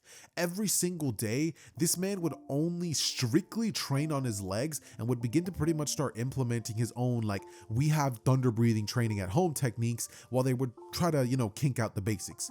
It would take Sasuke 3 entire years to develop his own breathing style, which would consist of the thunder breathing form that Zenitsu could use in Demon Slayer. Personally, one of my favorites. In fact, I actually made a what if about that, so you guys can go check that out after you're done with this video, but I digress. Sasuke's training would essentially consist of a ton of only leg training, and because he's not only going to be training with Naruto over this course of time, Sasuke would be learning a plethora of lightning style jutsus, one of them actually being a diversion of the actual lightning cloak jutsu that the Raikage would use. This would put Sasuke at levels of power that he hadn't reached in the original story, and the reason that I think that this is more realistic is because of the age of Sasuke's character. He's a lot older in this timeline, so I feel like his body being more developed would help him gain this incredible strength. He would end up developing such a broken version of the thunder breathing form, which would essentially consist of not only using breathing style, which he would have developed, calling it the thunder breathing, but also using it in tandem with the lightning cloak, which already amps his speed, and the breathing technique, which makes his muscles, work at 100%. Sasuke's form that Zenitsu would use whenever he attacks somebody and just boom, blitzes at them and cuts their head off, would be Sasuke's most powerful technique. And you would think that having something like this would make Sasuke leagues stronger than Naruto. However, it just wouldn't.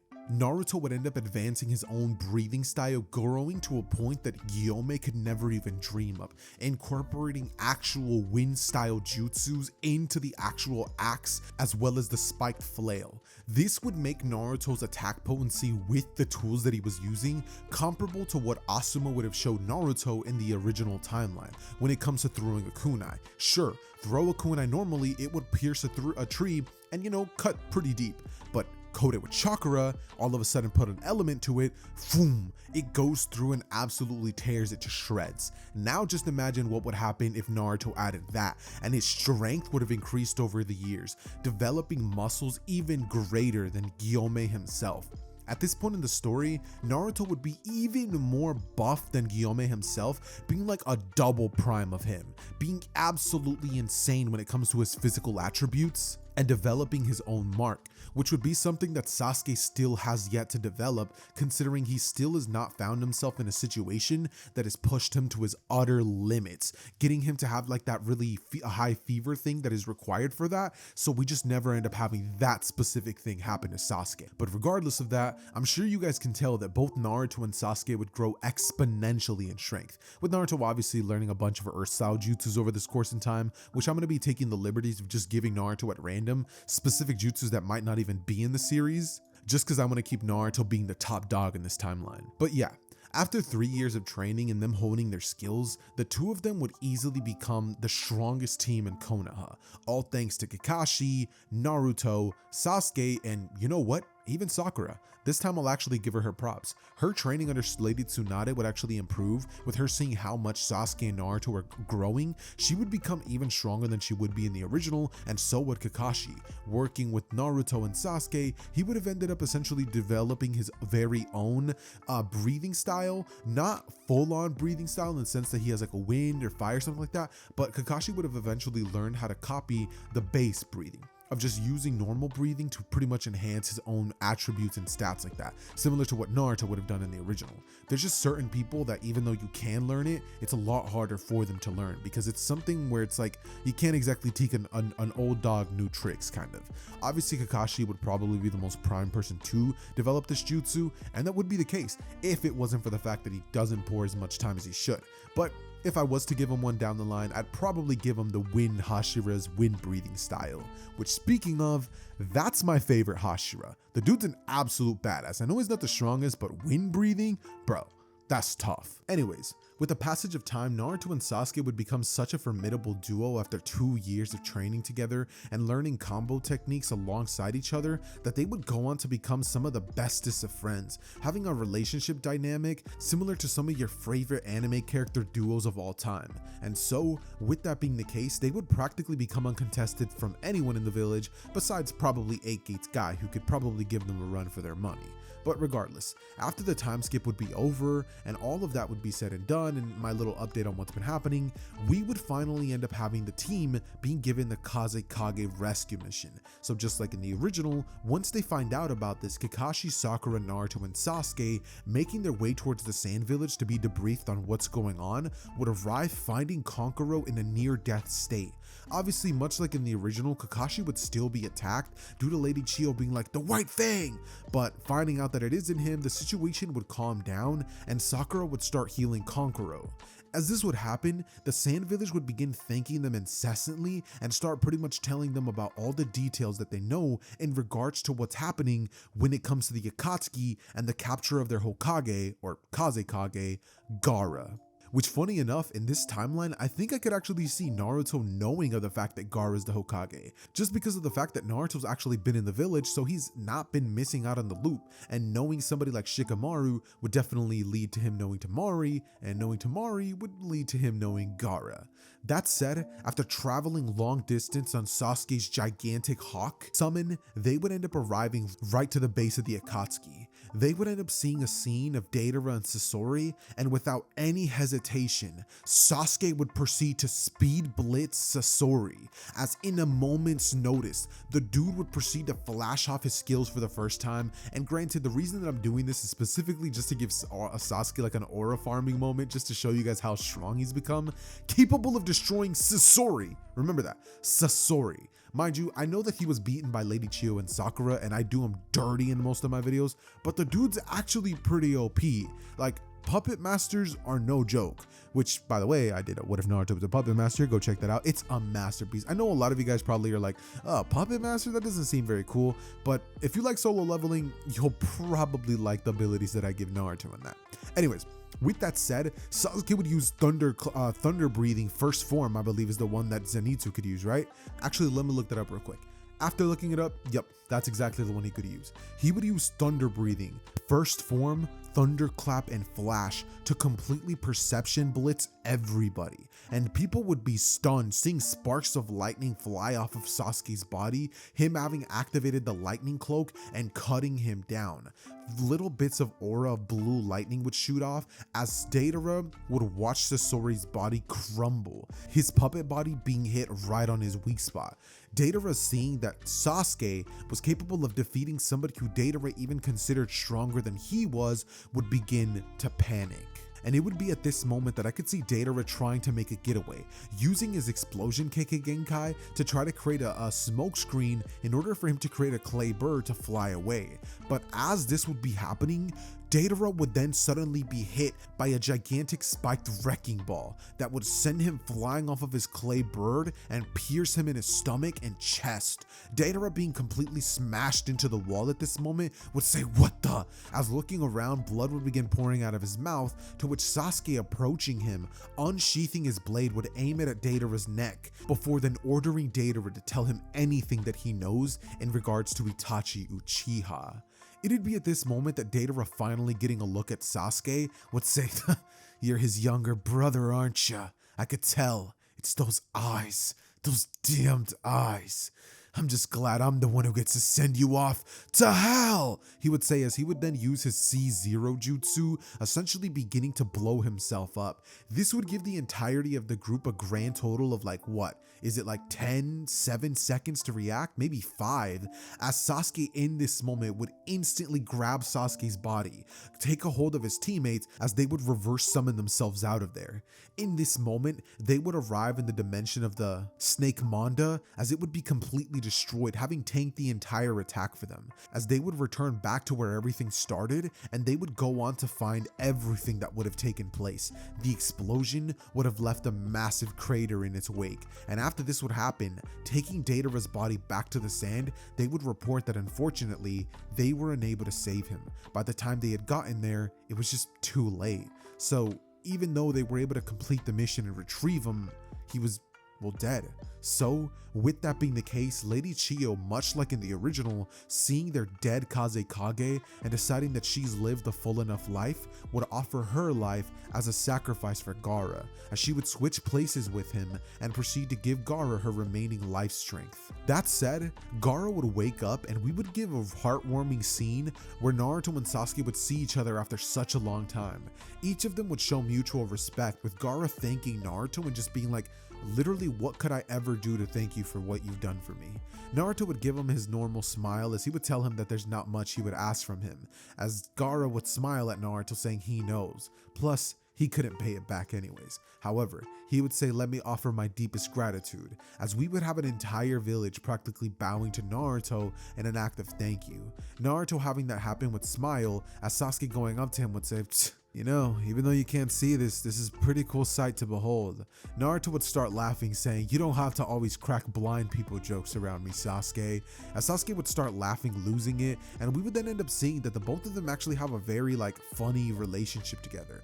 They don't look at each other as one of them being superior or one of them being under, even though they both understand that Naruto's the stronger of the two. Instead, they look at each other as equals, and that's how it's been ever since Naruto started training him, never viewing himself as stronger than Sasuke or his master, even though he really was. And as much as Sasuke hates to admit it, he actually was a fan of training under Naruto for all those years. He learned so much about him and what it was like to grow up blind, how it ended up actually giving him certain advantages over others, and it would pretty much be a pretty cool opportunity for the two of them to grow a bond. But unfortunately, that's enough for that arc, as we would end up finally getting the team returning back to Konoha, where they would be informed of the fact that one of their members of the village had recently died, Asuma. And this would be a big hit for them, considering that Asuma would have been the one responsible for teaching Naruto how to channel his chakra through specific objects, and making him way more powerful than he was even before. This would lead Naruto to feeling like this was personal, and so, once they would end up going off to try to hunt after the members of the Akatsuki known as Deidara, or sorry, not Deidara, sorry, but what was the name? Kakazu and Hidan. Yeah, that's their names. They would go after the Immortal duo, and arriving, Naruto would simply tell Sasuke that today they're going to be getting information from one of the two, whether they like it or not. So the battles would begin, with Shikamaru and Sasuke facing off against Hidan, and Naruto taking on the challenge of taking Kakazu on.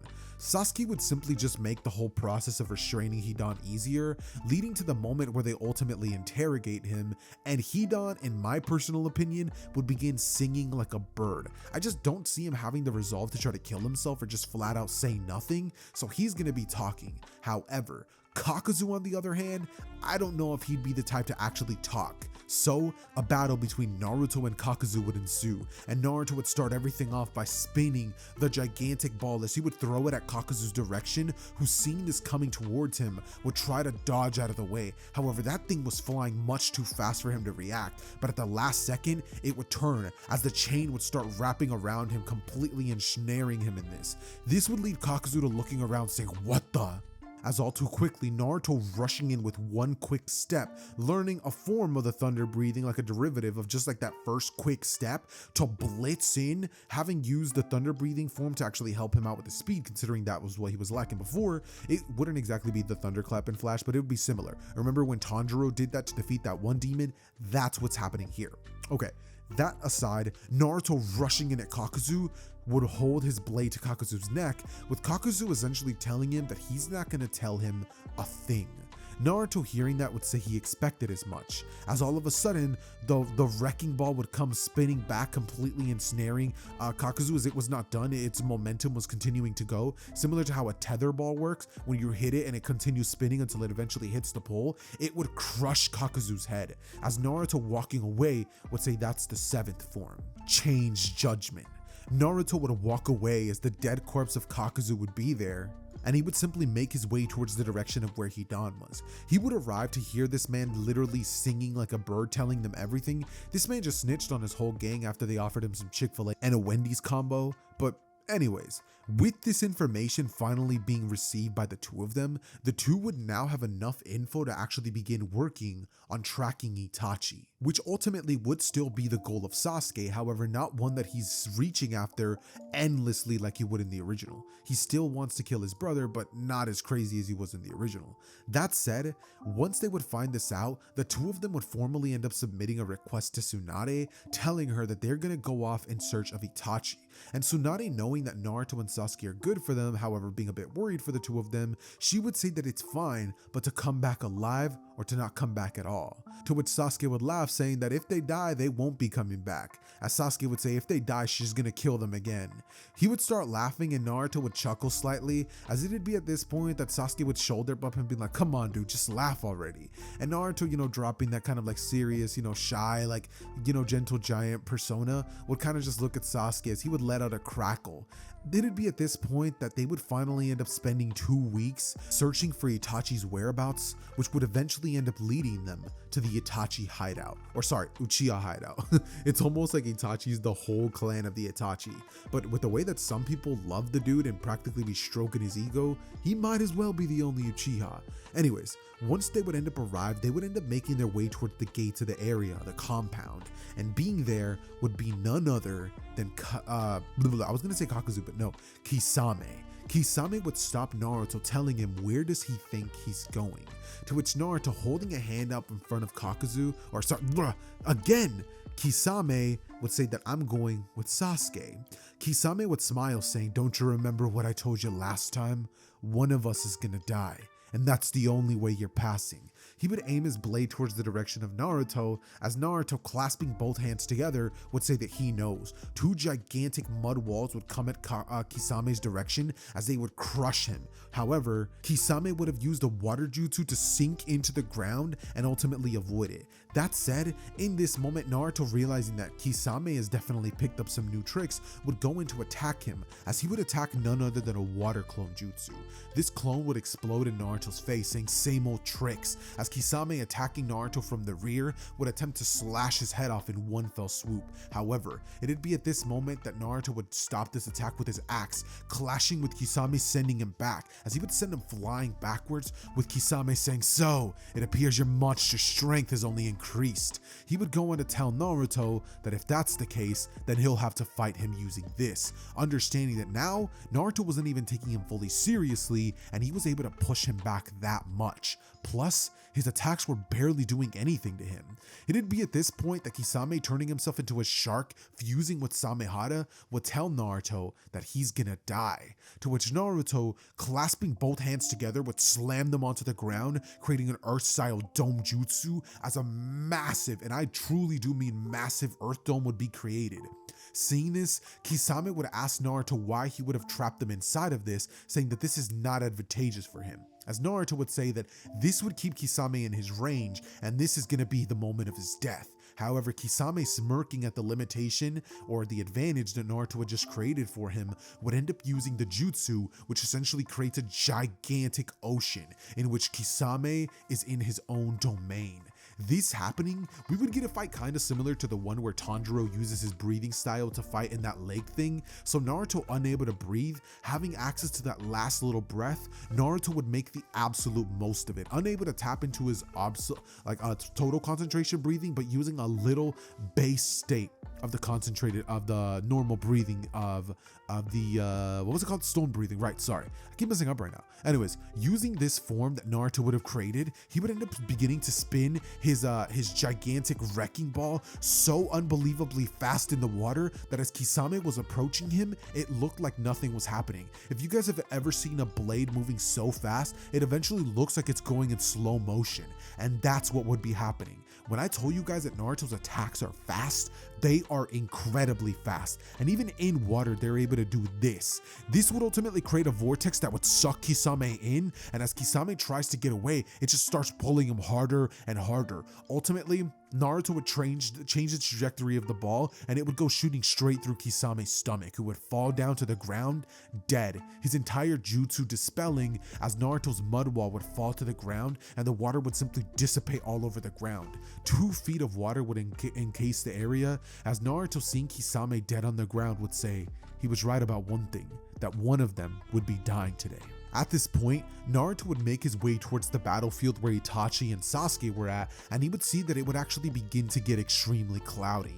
All of a sudden, Naruto could see one attack coming from the distance. It would be Kirin. Naruto, knowing what that means and that meant that Sasuke was going completely all out against Itachi, would watch the battle from afar, knowing that if this was him, he wouldn't want Sasuke to step in the way. So being there simply to serve as backup, he would watch as the battle would take place, eventually leading to one final clash with Sasuke deciding to use his thunderclap and flash against Itachi. This would lead to an ultimate clash between both brothers, with Itachi actually attempting to block the attack, but it would just be too unbelievably fast. Sasuke would shatter through the Susanoo, as cutting Itachi's head clean off his body. He would then land with Itachi's dying, and you know what's crazy? A smile would be on his face. As Sasuke would look at the face of Itachi, he would feel rage, but all too quickly, a portal would end up opening, and it would be none other than Obito. Naruto, seeing this, would immediately have his attention caught by this, as standing up, he would decide that he needs to go over there to check the situation out. So rushing there, not as fast as he can, but with urgency, he would end up getting there in about 30 seconds. However, that would unfortunately be more than enough time for the masked man to achieve his goals, which at the moment pretty much just consist of taking Sasuke and telling him the truth about Itachi. With that being the case, that's exactly what would happen. The second that Obito would arrive, Sasuke would aim his blade at him, telling him that if he makes one wrong move, he'll cut him down. Obito at this point would move his arm, as Sasuke blitzing at him would slice right through him, causing Obito to fall down to the ground. As Naruto, seeing this, would rush in even faster. However, in a moment's notice, Obito would proceed to use his Kamui to teleport himself and Sasuke out of there. As arriving back in the cave, Sasuke would be stunned, saying, "How?" with Obito's voice completely changing from the goofy voice that he was portraying to now the voice of Madara Uchiha. With that being the case, Sasuke would stare into the eyes of Obito, as I'm not entirely sure why the Madarasu would actually activate in canon, whether it was Sasuke's base Sharingan or the information of Itachi, but regardless, after being told the information, or whether you want to consider it beforehand, the Amaterasu jutsu would be sent at Obito, which ultimately, using the Izanagi technique, Obito would be able to reverse its effects, ultimately telling Sasuke everything about Itachi. How the village had practically backed him into a corner and forced him to kill the clan, how Danzo was at the hand of it, and how Shisui had tried to stop all of this with Itachi. However, he prevented that. He would go on to tell Sasuke that this whole time, Itachi was a double agent and he loved nobody more than Sasuke himself. Sasuke, at the revelation of this, would be stunned, as he would be able to control his emotions and would be completely unsure of whether to believe this man or not. But the more he heard the story, the more it made sense, the more everything began to add up. Sasuke, looking at Itachi, or Obito, would say, "You're wrong, he was a cold-blooded killer." But then, the smile Itachi had in his final moments would shine in Sasuke's head, as he would think, no, there's no way. Sasuke's entire worldview would be shattered before his very own eyes, and it'd be at this moment that Obito would turn Sasuke to his side. And as this would have happened with Sasuke, on the other side, we would get a glimpse of what had happened with Naruto. Rage would overcome Naruto, wondering what had become of Sasuke. But it'd be in this moment that Naruto, knowing that he could do nothing for Sasuke at this moment other than hope for the best, he would stop worrying, knowing that his brother, who he now considers that, would be fine. He's more than strong enough to handle himself, and he won't be doing anything reckless. At least, he hopes. Naruto returning to the Leaf Village would feel very sad. Not many words would be spoken, not that he has anybody to speak to, but it would just be a very quiet, like, I nearly just crashed and I don't want to say anything type of drive. Well, not a drive, but a walk back to the Leaf Village. And when Naruto would actually end up arriving, he would be greeted to one of the worst, most horrifying sights he could have possibly seen. The complete and utter annihilation of the hidden Leaf Village. Naruto would run up towards it, as sensing the complete devastation, would run towards the direction of the village, seeing that there was nothing but rubble and crushed buildings and debris. Naruto, not literally seeing all this, but you get what I mean. Seeing this, not like I could use a better word for this situation, would end up making his way towards the center where he could see a man flying above the air. Obviously, again, not literally seeing him, but that's just how I kind of like word it. And he was looking up and sensing this massive thing of chakra there. Naruto, staring at the direction of Pain, would wonder why he had to do that. He would say, "Were you responsible for this?" To which Pain, staring at the direction of Naruto, would say nothing. All of a sudden, all the paths of pain would surround Naruto, to which Naruto, using his ability, would begin to spin his chain, and using the massive wrecking ball at his side, Naruto would swing it around, trying to destroy all of the paths. But fortunately for them, all of them, except for the King of Hell path, would be able to actually dodge this. That would be the first one that Naruto would have attacked, and that would be the one that he would have amped the speed up for the most. Realizing this, that they were able to avoid this, and it seemed as though they had an ability to pair up very well with each other, Naruto would go into the battle practically blind, with the only information that he knows being the fact that they seem to work very well together. After this would happen, Naruto would rush in towards their direction, but before he could even get close, missiles and rockets would be sent to him. Naruto would end up using stone breathing, third form, stone skin, as he would begin twirling his axe around himself as well as his flail, as he would begin to use this in a very defensive manner. That said, Naruto at this moment would begin to try to attack. However, as he was about to stop the final attack, Pain, finally recharged with his Diva Path abilities, would send Naruto back. As having done this in the moment, Naruto would be flung backwards as the missile would come at Naruto, and even more attacks would arrive in this moment. Suddenly, summonings would arrive in the battlefield, and a giant chameleon tongue would wrap its tongue around Naruto. Grabbing onto him, Naruto, instantly using the axe part of his weapon, would cut its tongue off, as looking to the other side, Naruto would see the human path about to make contact with him. But knowing that this is extremely dangerous, Naruto, instantly breathing in, would using thunder breathing, or the thing that's similar to it, to instantly dodge out of the way. As using his weapon mid-air, he would begin spinning them and throwing them at the direction of the Diva Path, trying to take it out first, understanding that it's very dangerous. He would use first form, Serpentine Bipolar, as he would send a massive attack at it that would go at such incredible speeds that would stun it. However, one of the animal summonings would jump in the way before the attack could land, tanking the full force of the attack, with Naruto watching in anger, thinking that there was no way. It'd be at this point that Naruto, seeing this, would decide he needs to up things up a notch, as he would use fourth form, Volcanic Rock, Rapid Conquest, sending a flurry of axe attacks on both ends, would ultimately end up getting close. But before it could land, this time, instead of Naruto being pushed away, Naruto would be dragged towards the path of pain, unable to detect that this was happening.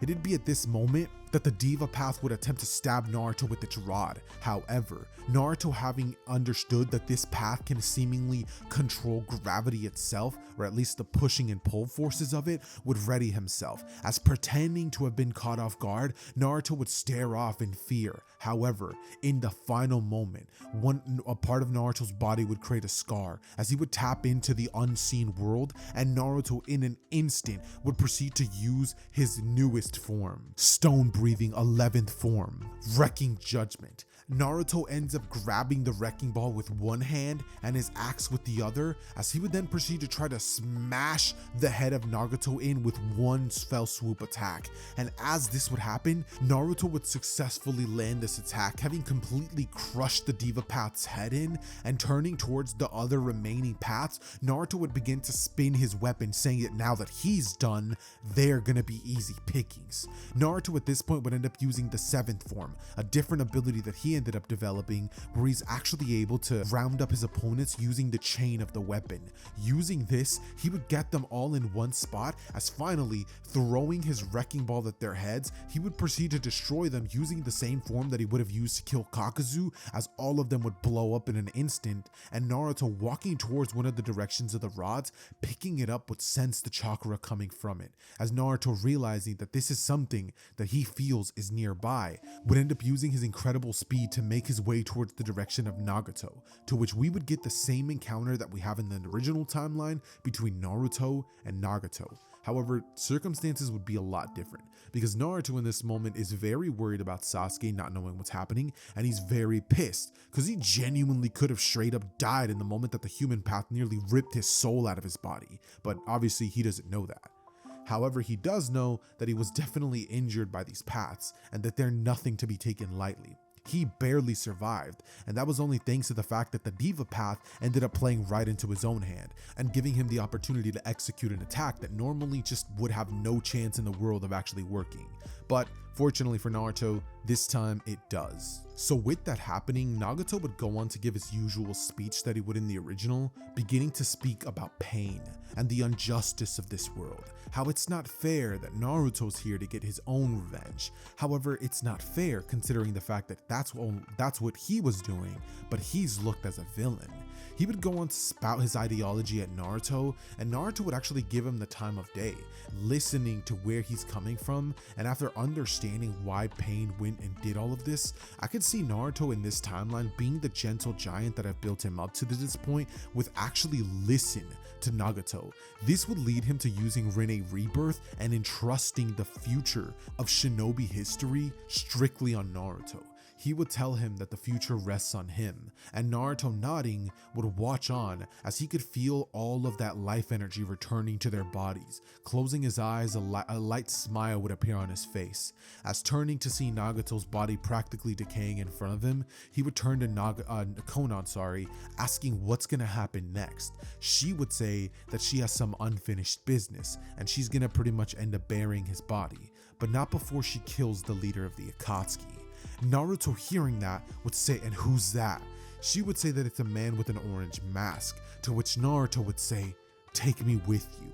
In this moment, Naruto wouldn't return to the village to receive the praise and admiration of the villagers he does normally. Instead, he would go along with Konan, opting to try to help her in her efforts to defeat the leader, considering that he knows that Sasuke is somehow tied into him, and he would know the whereabouts of Sasuke's location. So from this point forward, Naruto would actually go on to spend a pretty decent chunk of time with Konan, learning more about both Nagato and the original founding members of the Akatsuki, learning that actually a member of their own village known as Jiraiya, a person who he actually never really closely met, would actually have been the one who would have taught them all how to fight. She would sadly say that he had actually died in a battle with Nagato before he had, well, changed his mind.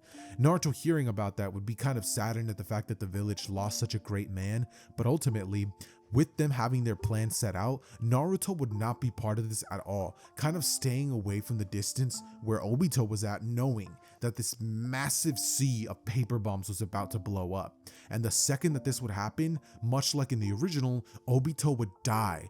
But using Izanagi, he would manage to come back to life, being massively damaged by the impact of Konan's paper bomb sea, with him being stunned at the fact that she was capable of such a high level jutsu, which obviously took a lot of prep work and like planning, but still, to have come up with something like that was absolutely incredible. This time period would have also served to let Naruto know of potential weaknesses that Konan believes that Obito has. Her having been close to Obito, or not close, but seen Obito as all these years, would have definitely picked up on a thing or two about him during this time. And once Obito would try to kill Conan for trying to get the jump on him, Naruto would finally make his presence known, jumping in out of nowhere as the dude would proceed to throw an axe strike at Obito, who about to kill her would have to phase, meaning that he wouldn't be able to land that blow on Conan, which ultimately would kill her.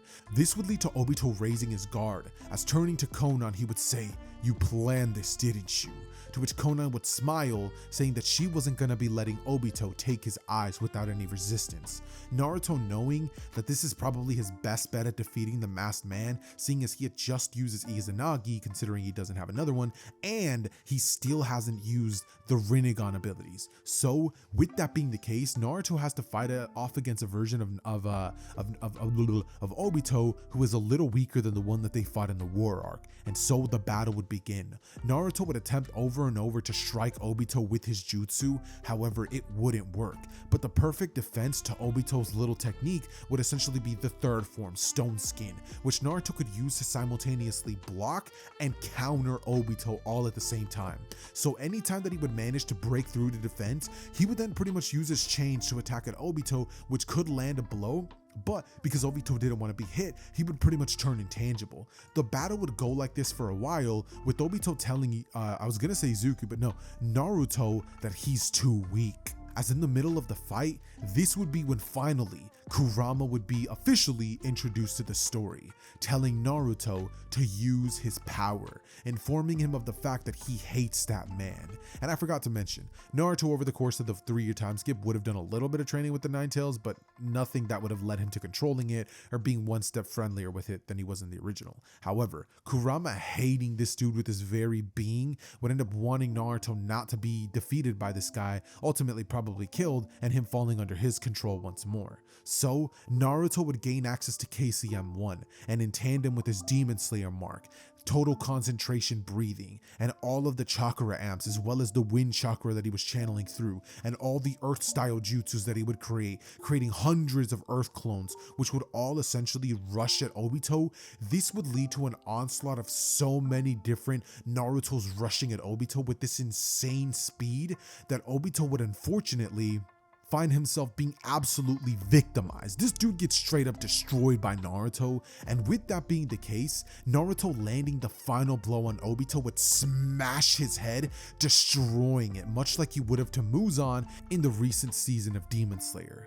With that said, once Naruto would defeat Obito, he would finally return to the Leaf Village with some company. He would be followed by Conan, who he would have brought back to the village, seeing that her efforts to stop Obito redeemed her in his eyes. Plus, it's not like she did anything that bad. Well, technically not really, because she helped in destroying the village, but hear me out, she didn't technically do it, so did she really help? Wait, she killed Jiraiya. Yeah, she definitely helped with that. Let's not mention that. Anyways, returning to the village with Conan, he would pretty much end up bringing another shinobi, but when Naruto would arrive, he would actually end up seeing that there was massive commotion in the village, and he would see none other than Sasuke, who at this moment would easily be using his eternal Sharingan to essentially try to kill Danzo. Naruto seeing this, knowing that Sasuke is not the type to just attack the village for no reason, after all, after 3 years he would have grown to love it. He would stop Sasuke for a moment saying, "Why?" To which Danzo, taking advantage of the situation, would try to kill Sasuke. However, Naruto would stop him. And once Naruto would get the answer as to why he was doing this, safe to say, Naruto would be pissed at the fact that the village elders and even his grandpa Hiruzen had hidden this from him. He would help in the effort of killing Danzo, and after this would be done, I could actually get a scene in which Kakashi would come over there trying to stop the both of them. But Naruto would ask if he knew about this, to which Kakashi would share that he didn't. He would then go on to pretty much tell them that what they did was still technically treason, considering that they were the ones to kill the technical Kage for the moment, considering what had happened with Tsunade during the pain attack, how she was out of commission for a while. That said, with this being the case, after they would do this, they would end up going to the village elders who were still alive from the time period of the Uchiha massacre, telling them that if they even think about making them face consequences for killing that scumbag, that this entire village would be torn down to the ground, and that the only reason that it isn't yet is because of Naruto's ties to it thanks to his father and Hiruzen, and Sasuke would say that he's not doing it because of Naruto and Itachi. After this would be said, the village elders would be forced to retire via Naruto and Sasuke's unanimous decision, and we would end up pretty much getting a scene in which after this would be taken care of and everything would finally calm down with the village actually appointing Naruto as the new Hokage. We would get a scene in which Naruto turning to Sasuke would say, you know, there's still one thing we haven't done. To which Sasuke would say, oh yeah, what's that, kiss? Naruto would say, I mean, nah, I'm joking. But why did I do that? Why did I have to add that sus moments between the homies? Actually, nah, I'm gonna leave that there just cause like, bro, if you don't have sus moments with your homies, are y'all really homies? But anyways, Naruto real talk would turn to Sasuke before telling him that he still hasn't helped them kill Orochimaru. To which Sasuke turning to Naruto would crack a smile saying, I thought you'd never ask. And that, ladies and gentlemen, is where I'm gonna be ending What If Naruto Was Guillaume's reincarnation.